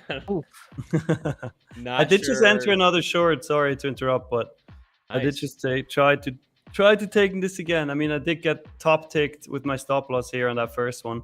You know, So, the Sad NQ day. is only like 20 points away from going green to red. Literally. Like, Yeah. holy shit. That was what happened to me. That's what happened to me. I stopped out of that at a loss, but sad day. It's all right. Got to All good. protect the capital. Nick's just trying to get on that live leaderboard P&L. Yeah. 0 to hero. Let's go. No, No they've been- risk, they've no been- Rari. See, we're picking up. We're picking it up. I mean, when our live traders, when the bottom of the leaderboards is getting a 3K day, I think that's pretty indicative of what the rest of our traders are doing, which is insane. Well, so besides Coach Tank and having one-on-ones with him and small group sessions is like talk about some of the benefits that people get when they get into a live account with Tradeify. I mean, you can get a payout every 24 hours, which we see a lot of traders do. I think once you've proved yourself in the sim environment and we move you to live, it's like kind of it in my head, I almost envision it like we're giving you the keys to a really good account and the ability to do whatever you want. Like there's uncapped payouts, you know, you're working day in and day out with a risk manager, with Coach Tank. I think the biggest thing is like you feel supported. The support within the live program is one that, you know, I don't really see elsewhere. Having had live accounts at other firms, this is one that you truly feel like you're connected to somebody within the firm and you have somebody you can reach out to and be like, hey, I had a shitty day, like lower my DLL for the next 3 days. And then you get a response back within 15 minutes. So I think the support aspect of the live program is huge. Our merit accounts are big. Like we essentially are, you get a live account, you do well. We like force a payout to bring you back down to where you started. And then we give you another account, like no cost. We just give you another account with $3,000 in it. And you now have 3 live accounts or 2, depending if you start with 1. And then you can just keep scaling accounts. So it's like bringing the sim aspect of multiple accounts into the live program. Okay. And we've seen traders just start exponentially. I mean, like the profit on some of these traders is insane. So, I mean, they're really leaning into the merit accounts and, you know, the benefits of being supported by the firm and they're banking and they're getting payouts every day, which is, it's really cool to see. When I was in risk and I was processing payouts, it's just like, damn, like you've got 5 payouts this week. Like this is crazy. That's amazing. So, yeah. That's really, really cool. Yeah, I mean, it's something that, you know, I think every trader wants to get to is this live, you know, area, right? Like you want to be able to take out daily payouts. And, you know, it really is the consistency at that point. Like, can you prove that, you know, you can build, you know, just a steady amount of wins every single day or, you know, every other day, whatever it is that you trade, you know, over time and not take and be like honest with yourself too and saying like, man, I'm either having a bad week or I'm on some sort of streak or season or whatever the case may be. And just being like, hey, can you lower my daily drawdown because I don't want to blow this account and I'm taking it seriously. Yeah. And I think the sessions with Coach Tank have been very valuable. We've seen a lot of traders come out of them with like a newfound perspective on their own trading I would almost call it like your trading personality, like how you look at the market, how you recognize your own emotional intelligence when you are in a trade. And I think just getting that outside perspective and like, it's not therapy, but it's almost like therapy. You're telling somebody how you feel when you trade, and they're telling you, Mhm. you know, how you can work on it. So seen the value of Coach Tank with the live traders is really cool. And I think it's part of just what Tradeify likes to do, and that's investing back into the trader, into everyone here, and really setting ourselves apart with that. So it's great. And I think it really shows when we have days that I come on and show live P&Ls of $8,000, and our live program is only, you know, I think we started this in March. I think we just got our first live traders in March, and it's just growing by the day. And I think to see the numbers that we see now so early in the live program I think it's a great sign, just to show the health of this live program and where we want to take it. Wow, that's outstanding. That's outstanding. So yeah, a ton of benefits to getting into those live accounts. Now, do they get a personal signed autograph of little DGen, little 8x10 when somebody gets into a live account? I think they should. Just you and I your think they cloak? should.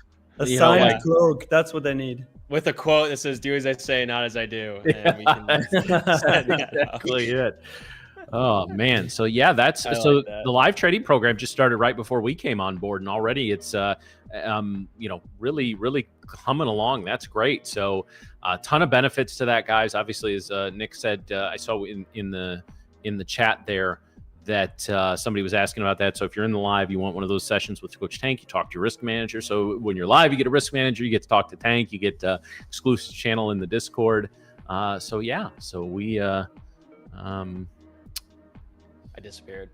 yeah, you disappeared. I think I can Nick still just hear you though. disappeared. I was like, hey, wait a second. This would have been a good cue for me to put the cloak on or something. Yeah. Yeah, we go from Nick to Dark Nick. Darth Nick. There you go.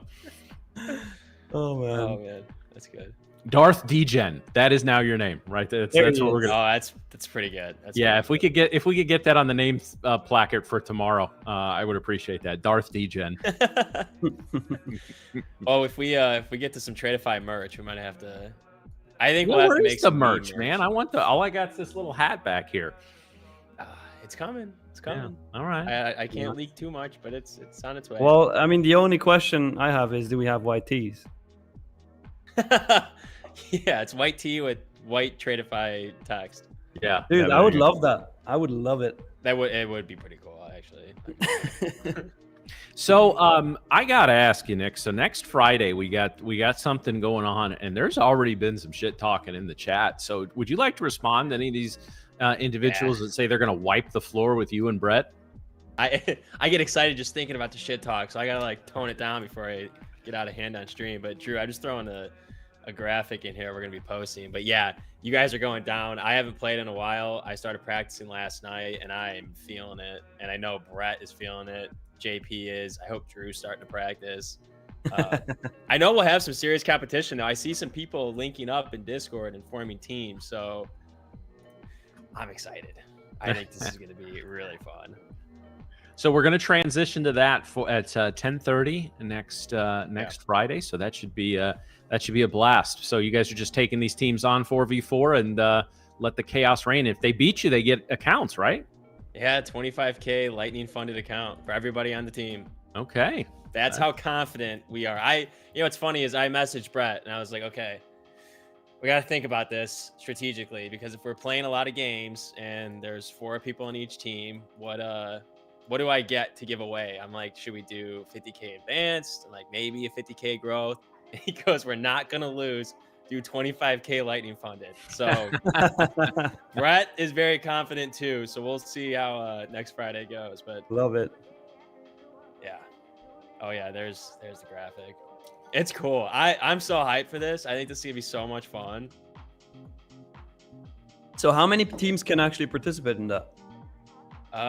We've got, oh man, hold on, let me check the responses so far. So far we've got about 34 responses.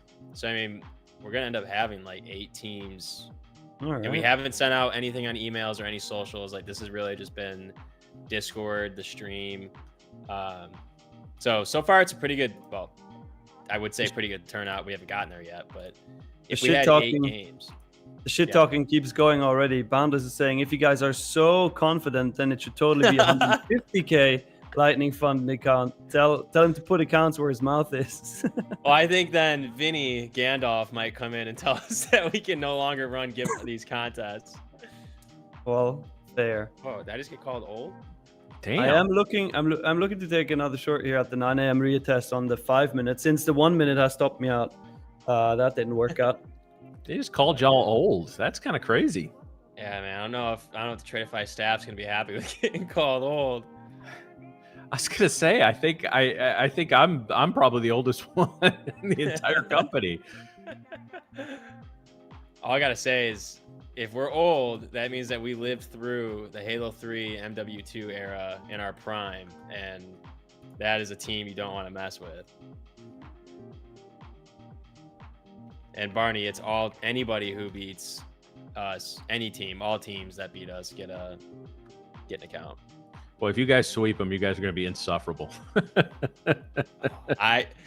You will hear it from me every morning if we sweep every single team that we play. And if you don't, you're going to have to end up blocking some people at Discord because they're going to shit talk you to death. I was going to say the opposite to that is I will never show up on stream ever again. And we're trying to get little DJ on. His camera is off. You're just in the corner with your cloak, just kind of feeling it. But yeah, okay, so that's a week from tomorrow. People are asking where that's going to be streamed. We're going to be streaming that on here. Yeah, we'll be doing it on TTV, and we'll just be making posts everywhere to come to the stream. Obviously, we'll still hit some bangers on the market in the morning, and then we'll switch to embarrassing every one of our audience members. Ooh, damn. I'm back in shorts here. You're what now? Nice. Back in shorts. Okay. What made you take that one? The 9 EMA retest on the 5 minute. So what is your stop for a retest like that versus the traditional like bull bear flag patterns? It depends. So for this one, I set my stop above this recent 5 minute candle. That would be above the 9 EMA. So anything that closes above the 9 EMA is a failure of the 9 EMA retest in this case. But yeah, that's pretty much it for that strategy. Nice. And then are you targeting what, low of day? Yeah. So like the candle body of the 5 min. Okay, nice. I'd probably I would do like partials at the candle body low, and then trail the other. If we can get it. If not, that's fine too. Today was crazy. Yeah, I'm telling you the FOMO that I felt when we started dumping like 2 minutes before.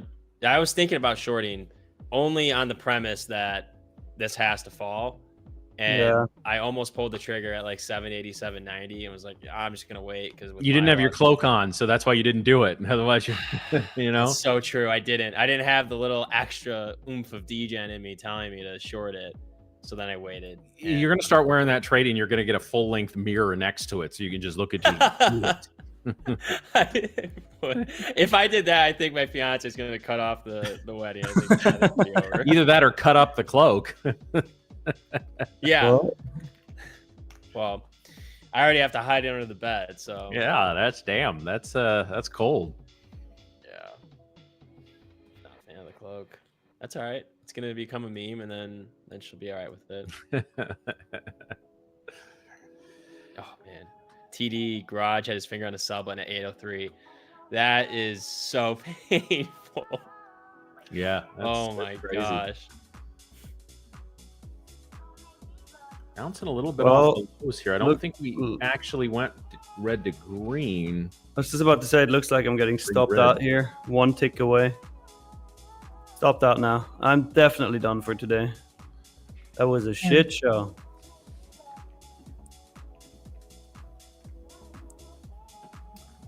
Back next week. Yeah, not a ton of liquidity on the board, actually. Just not a lot of big orders, just a few small ones nibbling around. I wonder if one of the big boys are going to kind of just hang out on the sidelines for a bit. Again, keep in mind, so it's now been confirmed, any country that doesn't have a trade deal with us, the August 2nd tariffs, that spike in tariffs that then Trump initially pulled back after a couple of weeks, apparently is going to go into effect at 12:01 tonight. So that could, and it looks like there will not be a deal done with Canada in time. I think they said we're meeting with the Chinese right now, so we'll see what happens there.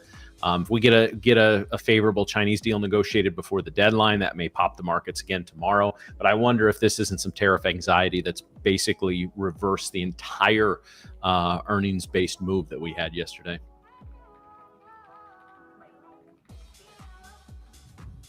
Nice hold of that 400 here on ES2. Previous day close on NASDAQ also held. So, see what we do here. Still got to get, I think, back up above previous day high on NQ, and then ES needs to get back above this 21 area. Well, I hope for a high on push. ES is still 64.29. I hope for a push to the upside now, because if this rips again to the downside, I'm gonna be so pissed. I would honestly think that I think we might have hit our low for the day a couple candles ago. Now, you asked me, am I confident enough in that to put a trade on? I am not, but I that's kind of where we were talking about gut and intuition. I think we may have put in our low on that.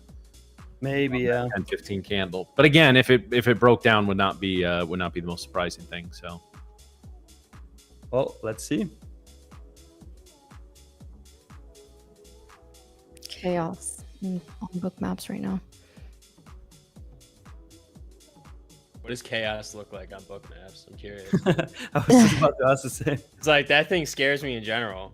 Yeah, no, it is. It can be intimidating for sure, and it's, you know, they keep putting in these bids like at the 20s, and then they'll reject it, and it's just like constant back and forth. Which, I mean, this is a key area here, I think, on ES 420s.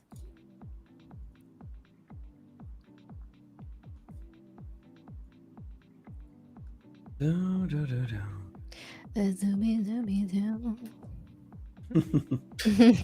forgot. We got to get the video of you singing yesterday. I logged it. Me? Yeah. Yeah. Somebody didn't check Monday. Yeah. Oh, It's God. in there. It's literally just titled Miriam singing. Great. Nice. Well, guess I'll be watching that later. I hope they make a good clip of it. Hey, can you show your book map really quick, Mary? Sure. Oops. So where's the chaos? So us non-book map users understand. Well, it's just, I'm looking at this 21 area. You see we have some sellers sitting there. Also 23 is going to be an area, but yeah, we're just fighting to kind of clear these levels here on book maps, which is why I just keep watching and seeing if they're going to get the volume to push through this 21 level. So they still keep getting, there's a passive seller sitting there that keeps pushing it down. So it's going to be a key area to get back above. Mhm.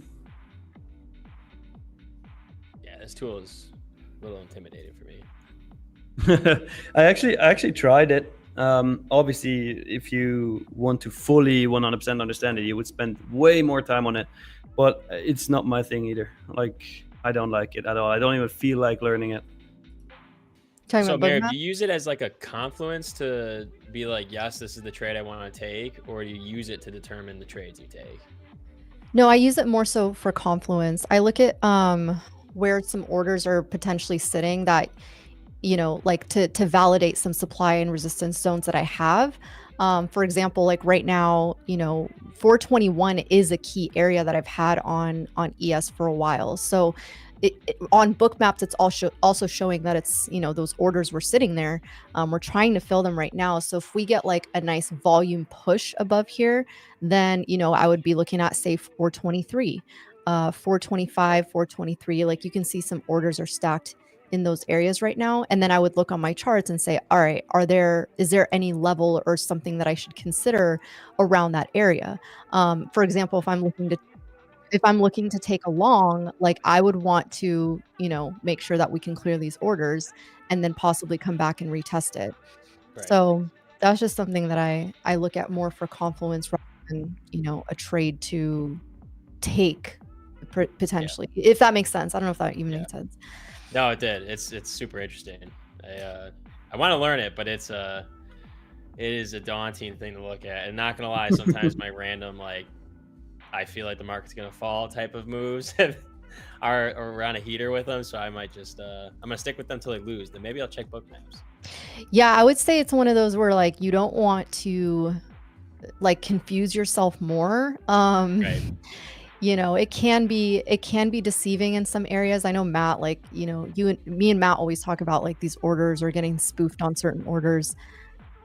So it can feel very daunting if you're looking at it and you're like, oh, all right, just focus on what you know. But yeah, I'll admit sometimes book maps is not the best thing, which is why I don't use it. Like I said, I don't use it for, oh, I'm going to get an entry right here. I just use it mainly for looking at potential areas of support and resistance. I look at it. I use it. If you want to pull mine up too, I scrunch mine up a little bit for the NQ. It's a little easier to watch.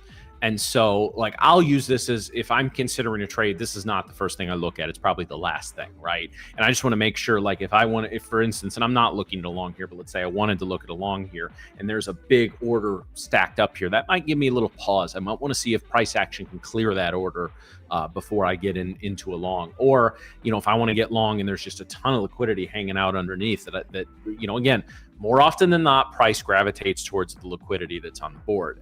That hasn't actually, it's been a lot more of the opposite of that in the past couple of weeks. But in general, the years that I've been watching this, that's kind of what happened. So again, I use it as almost kind of a counter indicator in some ways. Or again, look at it. That's one of the reasons, guys, I set my target where it was on the short I took, was there was a big order sitting in at 625. And so as much as we've been running away from liquidity, we have been, at least going up and sort of tapping liquidity or getting close. So if that cleared, which it eventually did, I was guaranteed to get filled for profit. That's why I'm not going to set it right there because, again, with a live account, we're going to be sitting behind whatever orders are already on the board, right? So at that point, I want to get in front of those orders by, in this case, it wouldn't normally be 5 points, but at least a point or two, and that helps me where to set my profit targets. Some cool shit. Yeah, absolutely. We are reclaiming this 421 though. So let's see. I think next level now is going to be the 430s. Clearing these wicks up here at 426 is, going to be important too. But I see some sellers sitting there at 427. And then NASDAQ still needs to get back above its previous day high.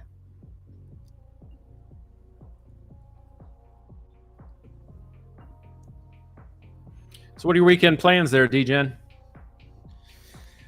I don't know, actually. Probably some wedding planning, I think. Nothing. Oh. It's a good time. Already? Nothing crazy, but it kind of sounds. Yeah, it would be a year out, and apparently venues are just gone. So yeah, true. I will tell you this: we found a place. The venue provides. It's a wedding venue. That's what it is. And so it provides all the food, even the tux rentals, all the the little stuff, and the person who you book with is also your wedding planner and day of coordinator. So it's all the only things we had to go outside for, and they provide a ton of desserts. And so we got just a small cake to cut. The only flowers, photographer, DJ, and cake were the only things we had to go outside the venue for. Damn. That's it's an all-exclusive. It's seriously, man. It's yeah, and the venue's beautiful too.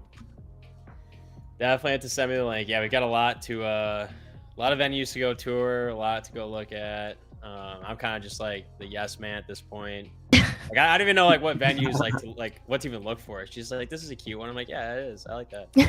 Yeah, sure, honey. Yeah, absolutely. Let's go check it out. So yeah, man. Yeah, some fun stuff. What about you guys? Anything fun? No, not really. Not really for me. Chill weekend. Usually is. Yeah. Just kind of Yeah. hanging out. I got a half marathon tomorrow, and then Oh, Oh shit. like and an then official one, or are you just running it? no, like as I told you, my friend who's doing 26 marathons in 26 days. Tomorrow is his last one, and I'll join him on half of it. He actually did this challenge to get donations for a charity, and his initial goal was 26K, and he got it over 120K by now. So it's That's pretty awesome. sick. Wow. Oh my gosh, that's Yeah, it's insane. very cool, and that's 120K Swiss francs, so that's about 140, 50K USD. That's pretty awesome. cool. That's really, really cool. Yeah, so I'll join him on that, and then Saturday, Sunday, I'll actually be shooting Tradeify content, so that the chat here gets some new shorts and Insta reels. Oh yeah, the shorts Nice. they're great. Your shorts are hilarious. You have some good ones. I don't know how you come up with some of these. I don't know either. Sometimes. Oh, that's great. Do you just come up with them on the spot, or do you plan it out? mean, Like, I gotta the- know. The easiest way to come up with ideas is just like go through reels and see like what are current trends, what is working, what are other people doing, especially in other niches, like where you see, let's say a profile where, I don't know, they have maybe 20, 30, 40K subscribers, and you go on the profile and you go through the reels, and every reel has like 5, 10, 15K views, but then there's one with like 100 or 200K, and then you go through that, and that was working really well, and then you take this and adapt it to trading, and that's kind of like how I do it. And then sometimes I just have random ideas. I don't know. Yeah, I mean, I think they're fire. So whatever you're doing, keep it up, because it's they're great. I'll stay on it. Thank you. Anything we're seeing in the market right now? I mean, we did break that big downtrend line. I think, Miriam, you have it on your chart, right? Yeah, I'm actually going to take it off because obviously it's invalid now. But in terms of, yeah, I mean, I'm really clearly the 400s on ES are going to be the key area as per usual, right? Like these psychological levels are going to be key. We are coming into this 430, 427 zone into ES, which we're kind of getting a little bit of rejection on, still not confirmed, but I think anything back below this 415 could possibly send us a little bit further. But you know that we're about 10 points away from that here on ES, and then Nasdaq's still not above its previous day high, so that's going to be the level that we need to clear to the upside. I know bears are, you know, we really pushed into previous day close, almost like ticked it, you know, to the bottom here, but now we're going to have to get back above previous day high and then possibly touch this opening range low. And then if we can clear opening range low, we'll probably touch VWAP sitting here at the 70s, 670s. So this is going to be something on watch, I think, the rest of the day. But kind of slower volume coming in here. Not much action after the initial move. Yeah, So we got that's I what see we I'm got a seeing. birthday in the chat. DC can happy birthday, man, and kudos on the, what is that, Thundercats logo in the in your profile pic there, man. That takes me back. Wow. Yeah. It's great. Now we just need He-Man. Oh man, man, Brad would be mad if he knew we didn't take this trade, but if you go to the 50-minute or anything, I saw it. Yeah, the GP hit like perfectly. I mean, almost 100-point bounce off of it. He's gonna be even more mad when he sees that I shorted it. Yeah, he will. Whoopsies. Gonna set a new record for how many times you can get fired in a single day, huh, Nick? Yeah. Yeah, I think so too. Today was not my day. Like as soon as I missed that first setup that I would have gotten 2 minutes before the New York Open, I knew already, okay, I need to be careful because I was a bit triggered. And then when I got top ticked with my stop loss on that first trade, I mean, I can show that here on my chart. This is so hilarious. You and me Like, both got top. Yeah, but look at that.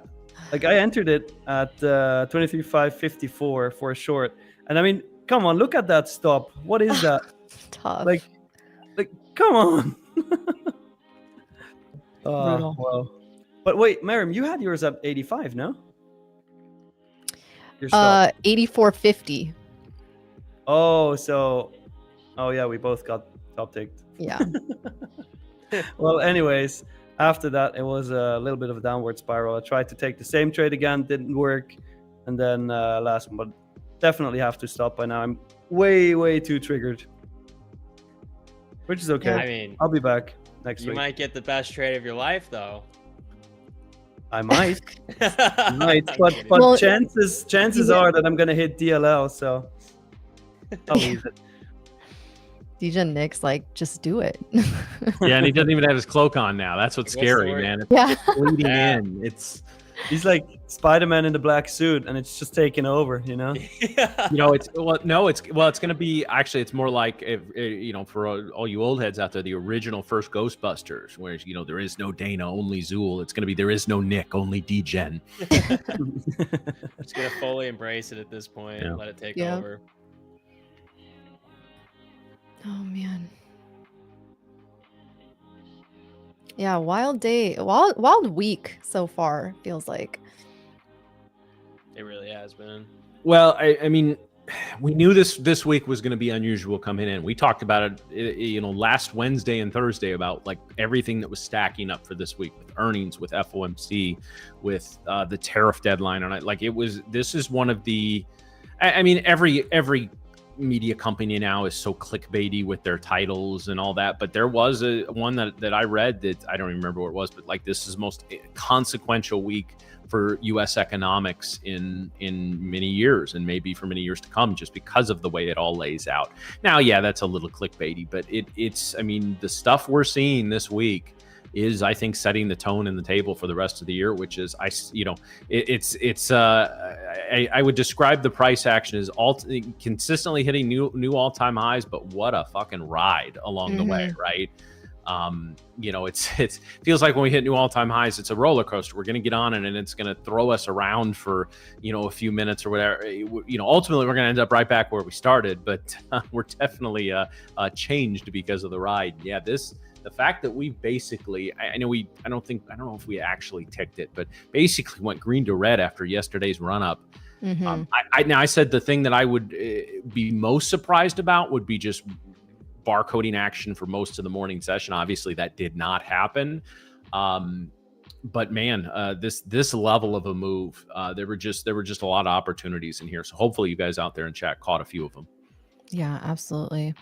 And we are currently rejecting that 27 area here on ES. NASDAQ, again, still rejecting previous day high. We do have this area, though, that we could hold at the 50s, like mid 50s. I think another line in the sand probably for NASDAQ is going to be 538, 540.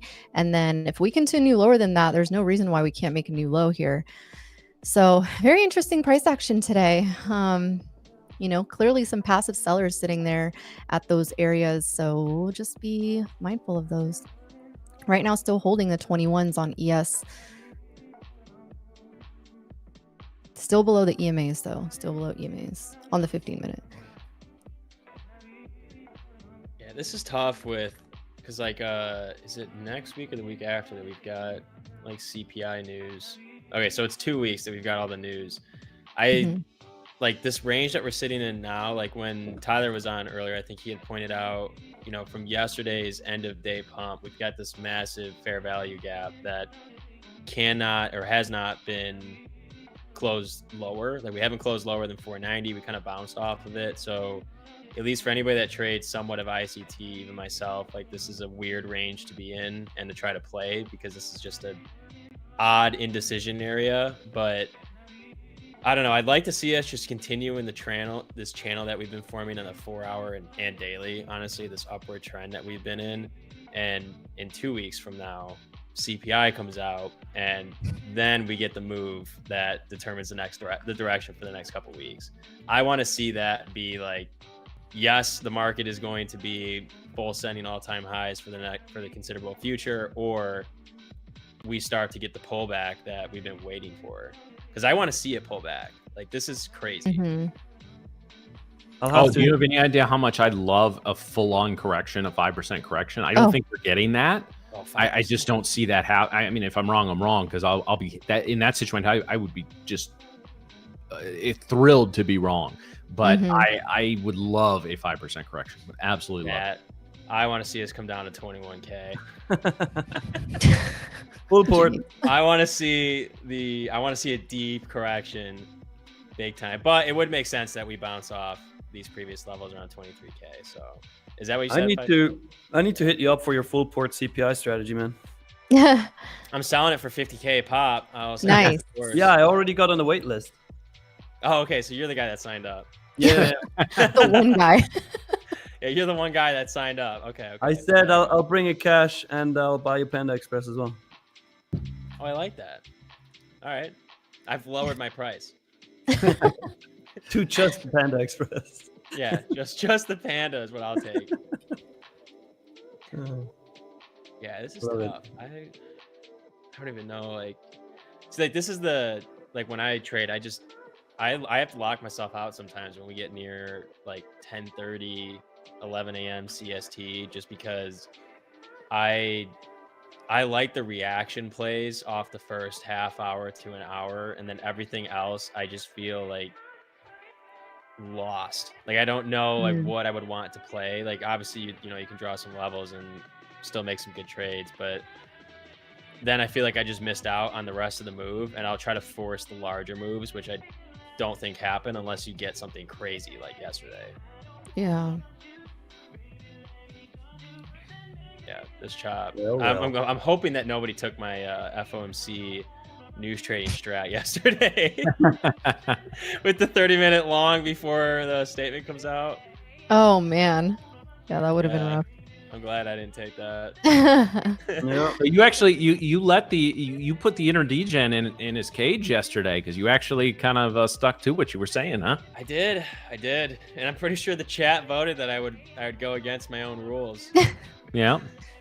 I mean, were I they did wrong? it. I kind of thought you would too. I thought you'd be in here bragging about something first thing this morning. I wish. You did stick to it though. I'm sure we could brag about that. To the people who caught the long, like down here, this is like a fever dream. Like to see a dump and be like, yeah, this is the level. I'm gonna long it right here, and then it just goes up 300 points after that. Well, was it? No, it was not. I was just thinking it was a golden pocket, but it was not, huh? Well, to be fair on ES, that was actually a really good spot for potential reversal. And I kind of showed you guys that on, let me see here. Let's go to the 1 hour just so I can show you guys so we can appreciate this. Let's see. This was yesterday's drop. Look where we dropped right into this previous swing high, right? Like, and I think you can appreciate this more because, like I said, when I look at SPX and I look at ES, this is what I was looking at. So this is today. Okay. So when we dropped in, if I go to the 1 hour chart on SPX, which this will be in a line with ES, you guys can see this was previous swing high. Look where we dropped into yesterday. Same sort of area, right? So you got to look at like these previous levels and say, all right, is this a potential area that we come into and buy or step in, and look at exactly what happened? I mean, yes, earnings absolutely helped with that. But even before the earnings came out, we were really consolidating in this area. And so same thing on ES, you guys would have seen that same thing happen. And this was literally a demand zone right here. So we did pop into that, right? And then we did a little look below and fail, held that level, held that high, and then pop back into it. So yeah, it was a potential area to go long. I mean, you could have set a stop like, probably 10 points or so. But that was a solid area actually from a technical standpoint. Well, I wish I would have texted you before. Maybe I would have logged in. Oh man. We should start like a trading ideas iMessage group or something. I don't know if you guys want my trade ideas. I want them. Actually, I will say no. Nick I'm like 8 for 8 on CPI, so I think my on trade CPIs, I want them, Nick. I want them. You're 8 for 8. It's pretty good. Yeah, literally about to be 8 for 8. So we just your tag should just be CPI trader. Yeah, that's it. It might That's as well strategy. be. I mean, that's the system, man. It's the way to play it. You just gotta have a little bit of luck. You need luck to be on your side for just a little bit, and you get some slippage in a good way on both sides, on the buy and the sell, or the sell and the buy, and it works out. Not advice at all by any means at all. This is purely just me playing with paper money and not real, and none of it's real. It's not advice.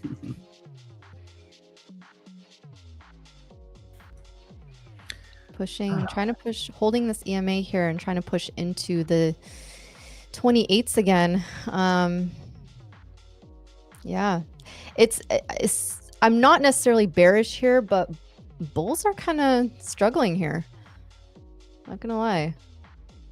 Well, I don't think the bulls have shown us much today, right? Like I know we've moved off 80, 100 points ish off the bottom, which sounds like a big move, but obviously it's the move down was just so, and it was a consistent just chewing up of the bids as well. And that's what actually, those big sharp news drops or pops, I feel, are a little more vulnerable to a deeper level of retracement than something like what we saw, which is just I'm sure you were watching on Bookmap for a lot of it as well, Miriam. It's just the orders getting hit. Orders pop up, orders get hit, orders go down.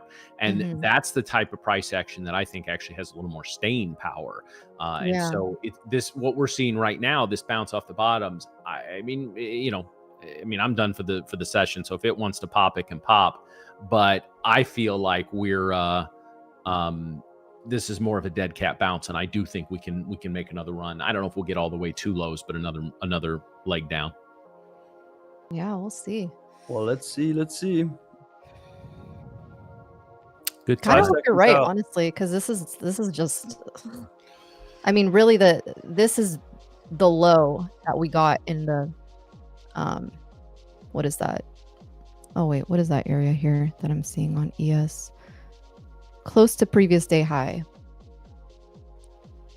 Still getting the selling coming in. Here's what I would like. Move down to the 50s or 40s and then long.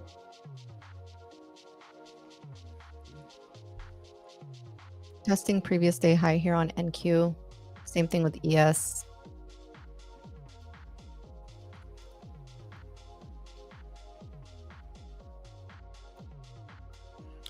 All right. So any parting comments for us here, Lil DJ?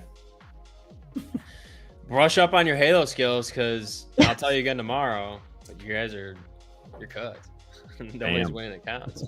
But no, it was a great day from our live traders yesterday. Today, I'm sure will be another fire day, fire stream, and yeah, I'll be back tomorrow. All right. So with Nick rolling off here, guys, let's go to the market wrap-up.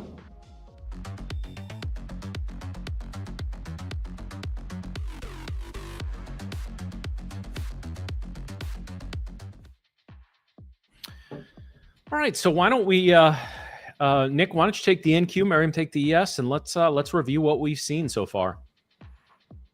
Let's do it. So, we're still on Miriam's chart. I'll actually go over my chart here really quick once Drew switches. You did say Nick, right? Or did I misunderstand you? I meant the other Nick. You. No, I'm kidding. Yes, you. Okay, because I wasn't sure if you said Miriam or Nick. I don't know where my head was. But Yeah, anyways, because those words sound exactly alike. It's not like yeah, they do 100 sound different very, very syllables, similar. different But gender. It's cool. Whatever, man. yeah. All right. So, anyways, we did obviously have our market open, like New York session open here right at the 23,747s, and had this immense dump right from the open. Unfortunately, I missed that setup. However, Miriam, you caught parts of it, right? So that was nice. Definitely break that down after as well. We did get a 50-minute opening range of 130-ish points, and then started to break out of it. Matt caught a very nice trade here as well. I want you to break that down too after.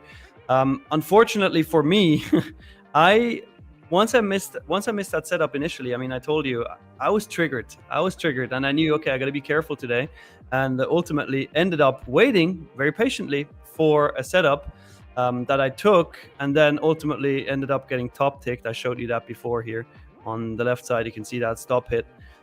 Tried it once more down here at the 23,509s. Again, got stopped out for about 9 points. And then another time on the 9 EMA retest and got stopped out again. And I do think we're going higher now, especially now that we did make a higher low here. We see on the 1 minute chart, we also on the 5 minute, it doesn't matter, but you see them both at 5:16. Wait, that's actually my time. Let me go to my trading view so you see it. So 11:16 a.m. EST. We made this low here of the day so far at 23,483, then made a higher low at the 23,490s. And I do feel like we could go higher here. We do kind of have an inverse head and shoulders pattern here on NQ. I mean, I've tested those patterns on NQ and they usually do not work. So I don't know how much of an indication that is. But I do like that we swept the previous candles low here on the 1 hour, and we've now opened a new 1 hour candle and are going higher. So that could be an indication for us to move higher, at least to VWAP is what I'm seeing. But as Matt said before, we could also go back down to the daily low that we have established now. If I would trade this higher, here's what I would look for. I would wait for a pullback into the 50s or 40s, right? Take out this low basically, and then reverse and go to the VWAP area here at 23,660s, 23,650s. That would be what I would be trading, but I'm not going to take any more trades today because I did have 3 losing trades, and that's fine for me. Miriam, what are you seeing? Yeah, I had to, if we go to my charts here, I did have to move to the 15 minute just to kind of show you guys these levels from a higher time frame, or I guess higher. When we're looking at levels of resistance here, we're looking at, swing lows, swing highs, all that, right? ES right now is still rejecting this, call it like 528 to 531 area. You're sitting at previous day high, pre-market low. So this is going to be the area that we need to find acceptance above. And to your point, Nick, I think if we do find acceptance above these areas, because we did have a really nice volume tail that really wicked us at this 400 area. So, we did get buyers really step in here and push us above, but we kind of retraced 50% of this move, right? So what I'd be looking for if I was a bull is I want to see us get back above 64.31, hit VWAP, potentially find some consolidation there, and then honestly make new highs. That's kind of what I'm seeing here. Like, get the conviction and push us up and make new highs, because if we cannot do that from where we tagged this 400, I think we still find some resistance in like this area. I call it like 440 to where we're sitting right now. So it's like a 20-point range. On NASDAQ, same sort of thing. I know you just went over it, but still rejecting the 600, still rejecting previous day high. This line right here, this yellow orange line right here is going to be previous day high. And then the 9 EMA kind of trailing into that. So we have a little bit of resistance areas here that we got to get above. But I think the same thing with NASDAQ. We get back above this 600 area, and then we can push into the opening range low sitting at 620, and then we have VWAP sitting at 663. I think ES has a little bit more of a chance of hitting these highs here, at least like maybe the 56 area. But just going to be watching this level for possible consolidation. We are going into the lunch hour now, so we'll see what we get. It's going to be a fighting range. Yeah, absolutely. So I'll just take a quick look at, Nick, what you wanted me to kind of review this trade. So we'll just take a look at what we were doing here. So we had this initial downturn, guys, and it just happened so quick. I'm a reform chaser. Try to not reinforce that habit. So just kind of let it play out. But pretty much from the moment it bounced, I was looking for an opportunity to short it.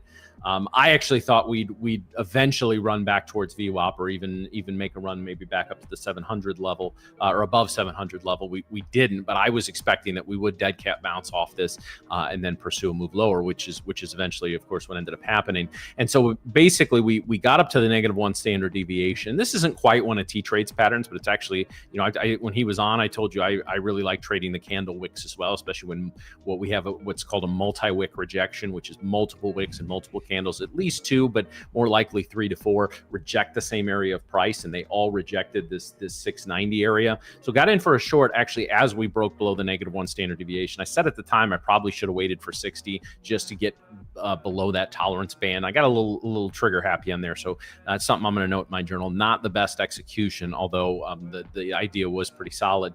And so they made us sweat it. I got within 5 points of my stop loss, and then it bled right out to the profit target there at 630 is where we took profit. But again, was playing for this break below the -1 standard deviation band. Now, I did think we'd go make another run at the lows and then bounce from there. Again, not confident enough to trade it, which is why I'm not sitting with a big loss on my hands after that. And it's just been a pretty consistent breakdown. So we'll see, guys. I honestly think we could make a run towards VWAP in the afternoon session. I also think we could break down to new lows. If we go full on green to red on today's session, we could be looking at a really nasty couple of sessions ahead. Now, keep in mind, Apple and Amazon report after hours. If they both blow away projections, and guys, I know the chat was always saying, oh, they will, they won't. It doesn't matter, right? It's going to be what it's going to be. So once those print, and then once we just kind of get into the tariff situation tomorrow, I think we're going to see great price action today. Whether you were able to catch it, you weren't. These are the type of days we like, where we just get some movement, right? Some parts weren't as clean, but this is a day that again, if you didn't have any opportunities today, don't worry if you're red or green per se, but if you didn't have trades to take today, I really would ask what you're waiting for. And you guys know me, I'm patient as hell with my live trades on stream, right? I'm very cautious. I want to give you guys a heads up on an entry if I can. Can't always do that, but I'm very deliberate with this particular account and how I do it, and I try to never degen this kind of stuff. So again, if you didn't have any trades today, I would wonder what you're waiting for, because if my cautious patient ass can be taking a trade like on days like today, you guys need to be looking at that as well. But ultimately, it was don't fight the move down, don't try to catch the falling knife.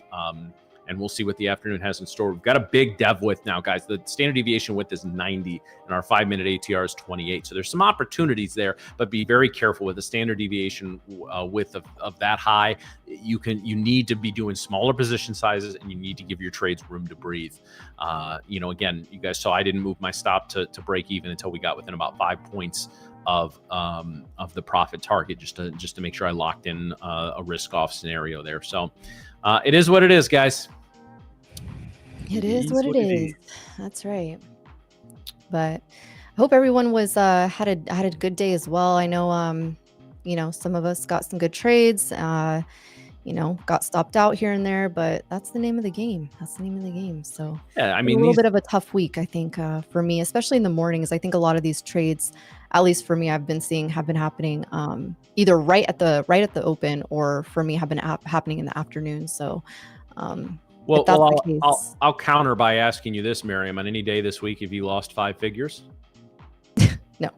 Okay. No, but I mean, I'm not trying to be funny. It's you haven't lost 10 grand in any of the days, and we had a couple weeks ago, 2 days where you did that. So you're doing what we talk about with traders. We tell you emotionally, don't get too high or don't get too low, right? But when it comes to your trading, we want high highs and we want high lows, right? We don't want our, if we're making, if you're ever fortunate enough to be making, let's say on average 2 to 3 grand a day, and you have a few days that are 5 to 6 to 7 grand, that's great. Then your losing days need to be 1 to 2 grand. They can't be 5 to 6 to 7 grand, right? So as long as you're, I always did when it came to swing trading. I've done it on shorter time frames for day trading as well. So at the end of the week, guys, now if you make 70 trades, this is going to be difficult to do. But at the end of the week, let's say you make 5 trades a day. That's 25 trades. Okay, take them from an absolute value standpoint, right? So it doesn't matter whether they're winners or losers, and then just put them up, biggest number down to smallest. And of the top 10 trades, so let's say your best trade was a $3,000 winner, and then you had a $2,700 loser. So you're stacking these up by absolute value. In that top 10, 6 or 7 of those need to be wins, right? And because if you're taking 6 losses, the biggest numbers on the board, 6 of them are losses. That's how you lose accounts. All right, so maybe try that exercise for, I mean, you can, if you trade enough, you can already do it, Wednesday or even today when the markets are done. So just stack it up, and of your top 10 biggest numbers on your P&L, you want the majority of those to be winners. So, or days, if you're somebody who trades a lot, again, let your winning days be bigger than your losing days. And even when you hit a little bit of a rut or a cold spit, you're going to be fine. Absolutely. We love it. True.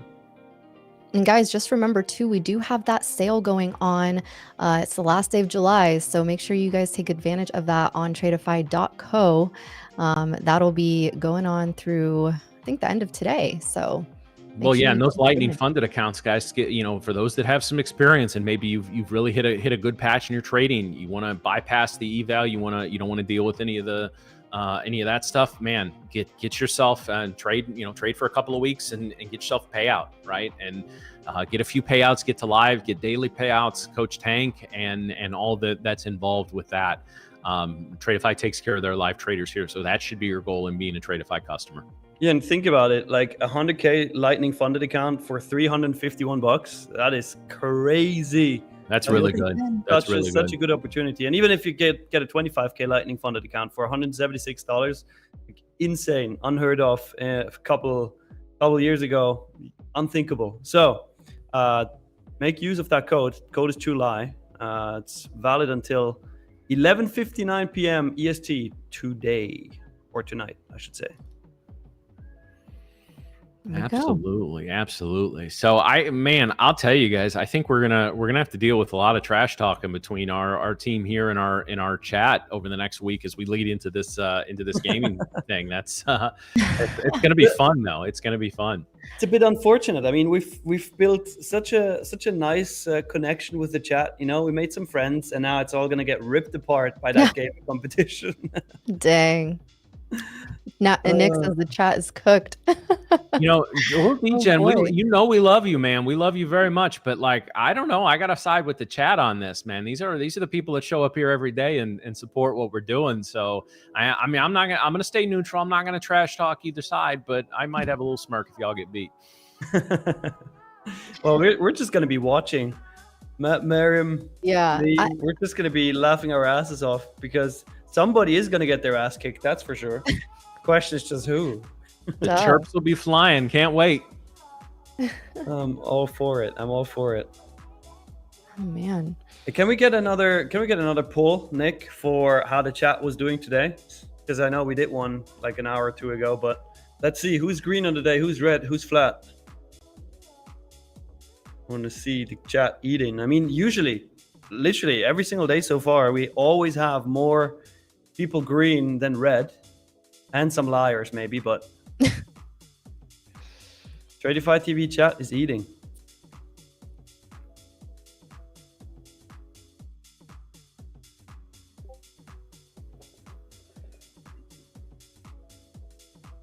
There it is. Right back up to that 600 level here, guys. This is kind of a key area on the board. 661 is VWAP right now. Mr. Deck is greener than a tree frog. Nice. All right. 51% green. 70 votes so far. Let's see. But it looks like another green day for TTV chat. Let's go. That's awesome. Man, yeah, we are trying to get the push. It's like slow grind up here on ES, but definitely that hold of that 400 was key here. So now it's game time. Do we reach VWAP and then push above VWAP at 35? NASDAQ still testing the 600. We need the volume to really push us up. The only thing is we're coming into lunchtime, which typically you see volume start to deplete. Interesting day so far, guys. Very interesting day. I think tomorrow's going to be fun. I really do. Freaky Friday. Nick, you're not going to be here. No, I'm not going to be here. That's actually when I'm going to be running my half marathon. Wow. Okay. Maybe you can stream from there. Yeah, I was going to say, can you check in from the middle of it? Actually, maybe it's already going to be done by the time that the stream starts. But if I'm still running, I will check in. Hopefully. I'll check in because then after, like, we have Swiss National Day tomorrow, which is kind of like the 4th of July of Switzerland. And then after the run, I'm going to be celebrating that. Oh, yeah, that's right. Happy Swiss National Day. Early Swiss National Day to you. Any Swiss people in here in the chat? Probably like one person going to be like, yay. Oh, man. So we got to hold down the fort tomorrow there, Miriam. We sure do. I know Lil Nicky's going to be on, so it's going to be a Freaky Friday for sure. Little Nick needs to reach out to Brett, see if we can get him on stream for a little while tomorrow. Yeah. Let's let him come in and shit talk the chat for the. Yeah, there you go. Oh, man. It'll be fun. It'll be a fun day. Yeah, should be good. Should be good. I'm actually going to be streaming from my parents' house for that thing. We're heading back.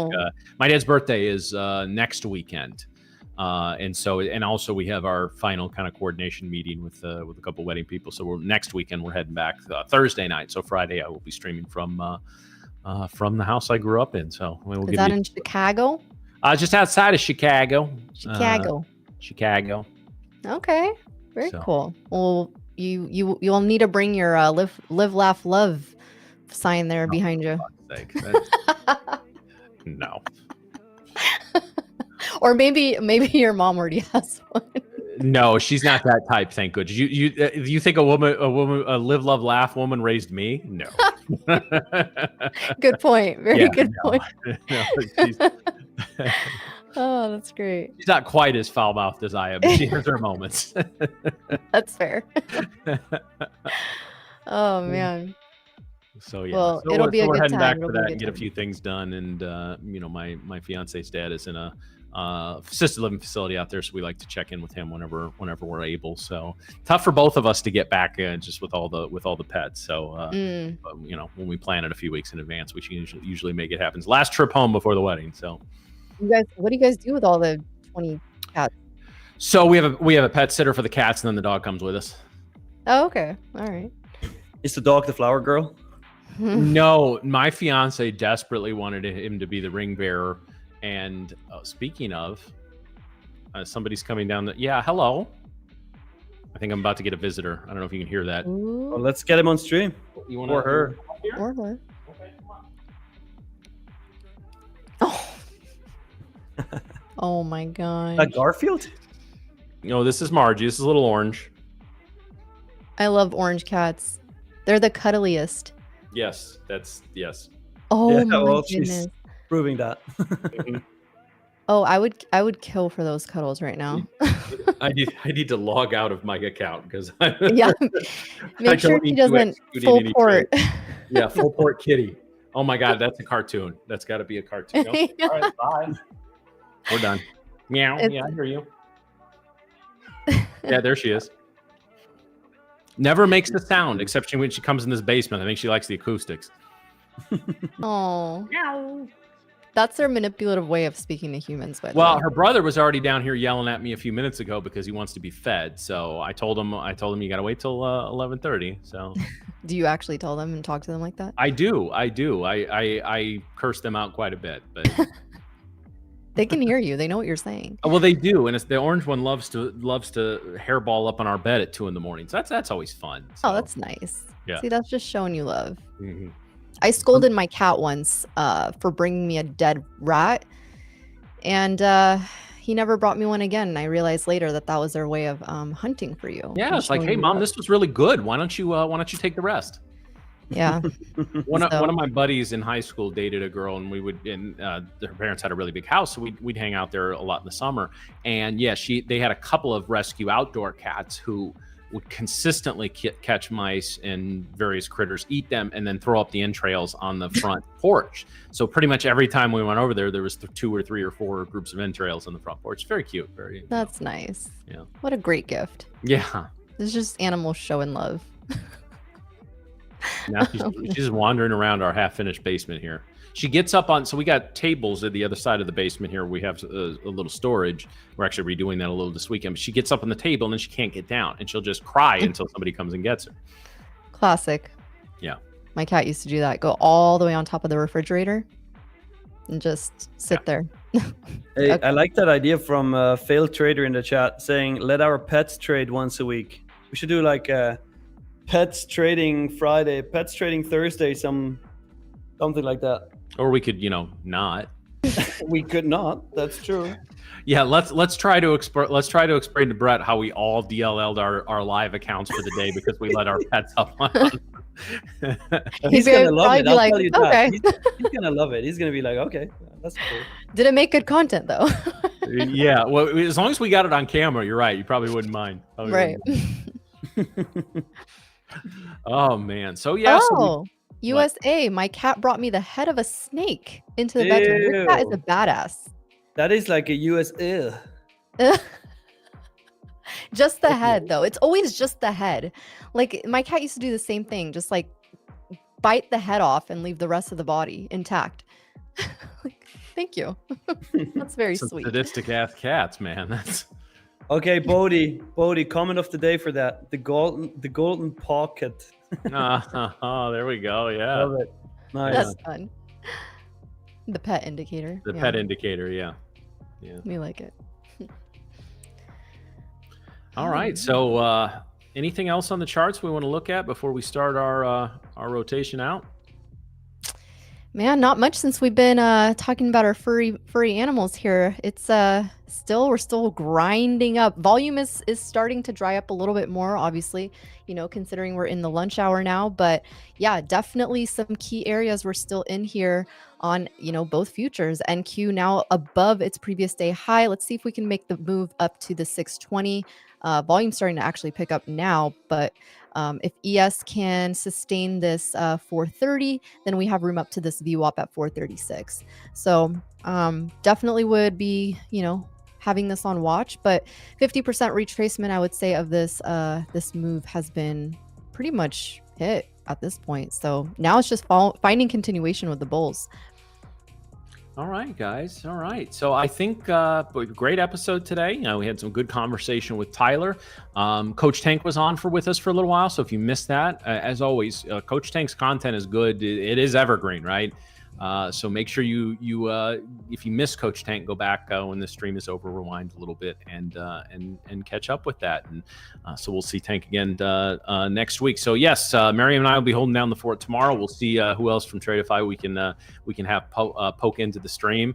But outside of that, guys, thank you for watching another edition of Tradeify TV. We love each and every one of our subscribers. We love each and everybody who contributes in the chat. Make sure you subscribe, guys, because if you're not subscribed, you can't participate in this amazing chat, and you can't join what's going to be some epic shit talking between now and next Friday. So I hope you guys will enjoy that. So for me, that is it for me.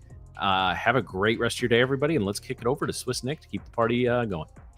Let's do it. I mean, guys, you're going to enjoy the stream tomorrow with Matt and Miriam. I'm pretty sure they're going to do a fucking amazing job, as they always do.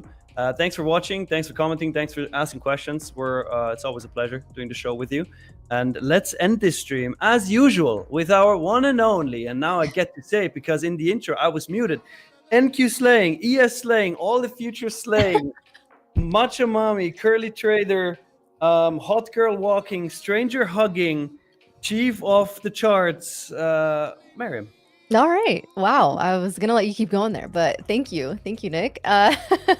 Yes, guys, I appreciate you all for joining today. We hit 18.3K subscribers. Guys, remember, 18.4, and we're going to get to those giveaways. So make sure you log in tomorrow for a happy, freaky Friday, and we're going to be excited. So we'll see you all tomorrow. Remember, go enjoy your day. Go touch some grass. Go baby hug a stranger. And drink your matchas and take your hot girl walks. So we will see you all tomorrow bright and early. We love you guys. Go be great.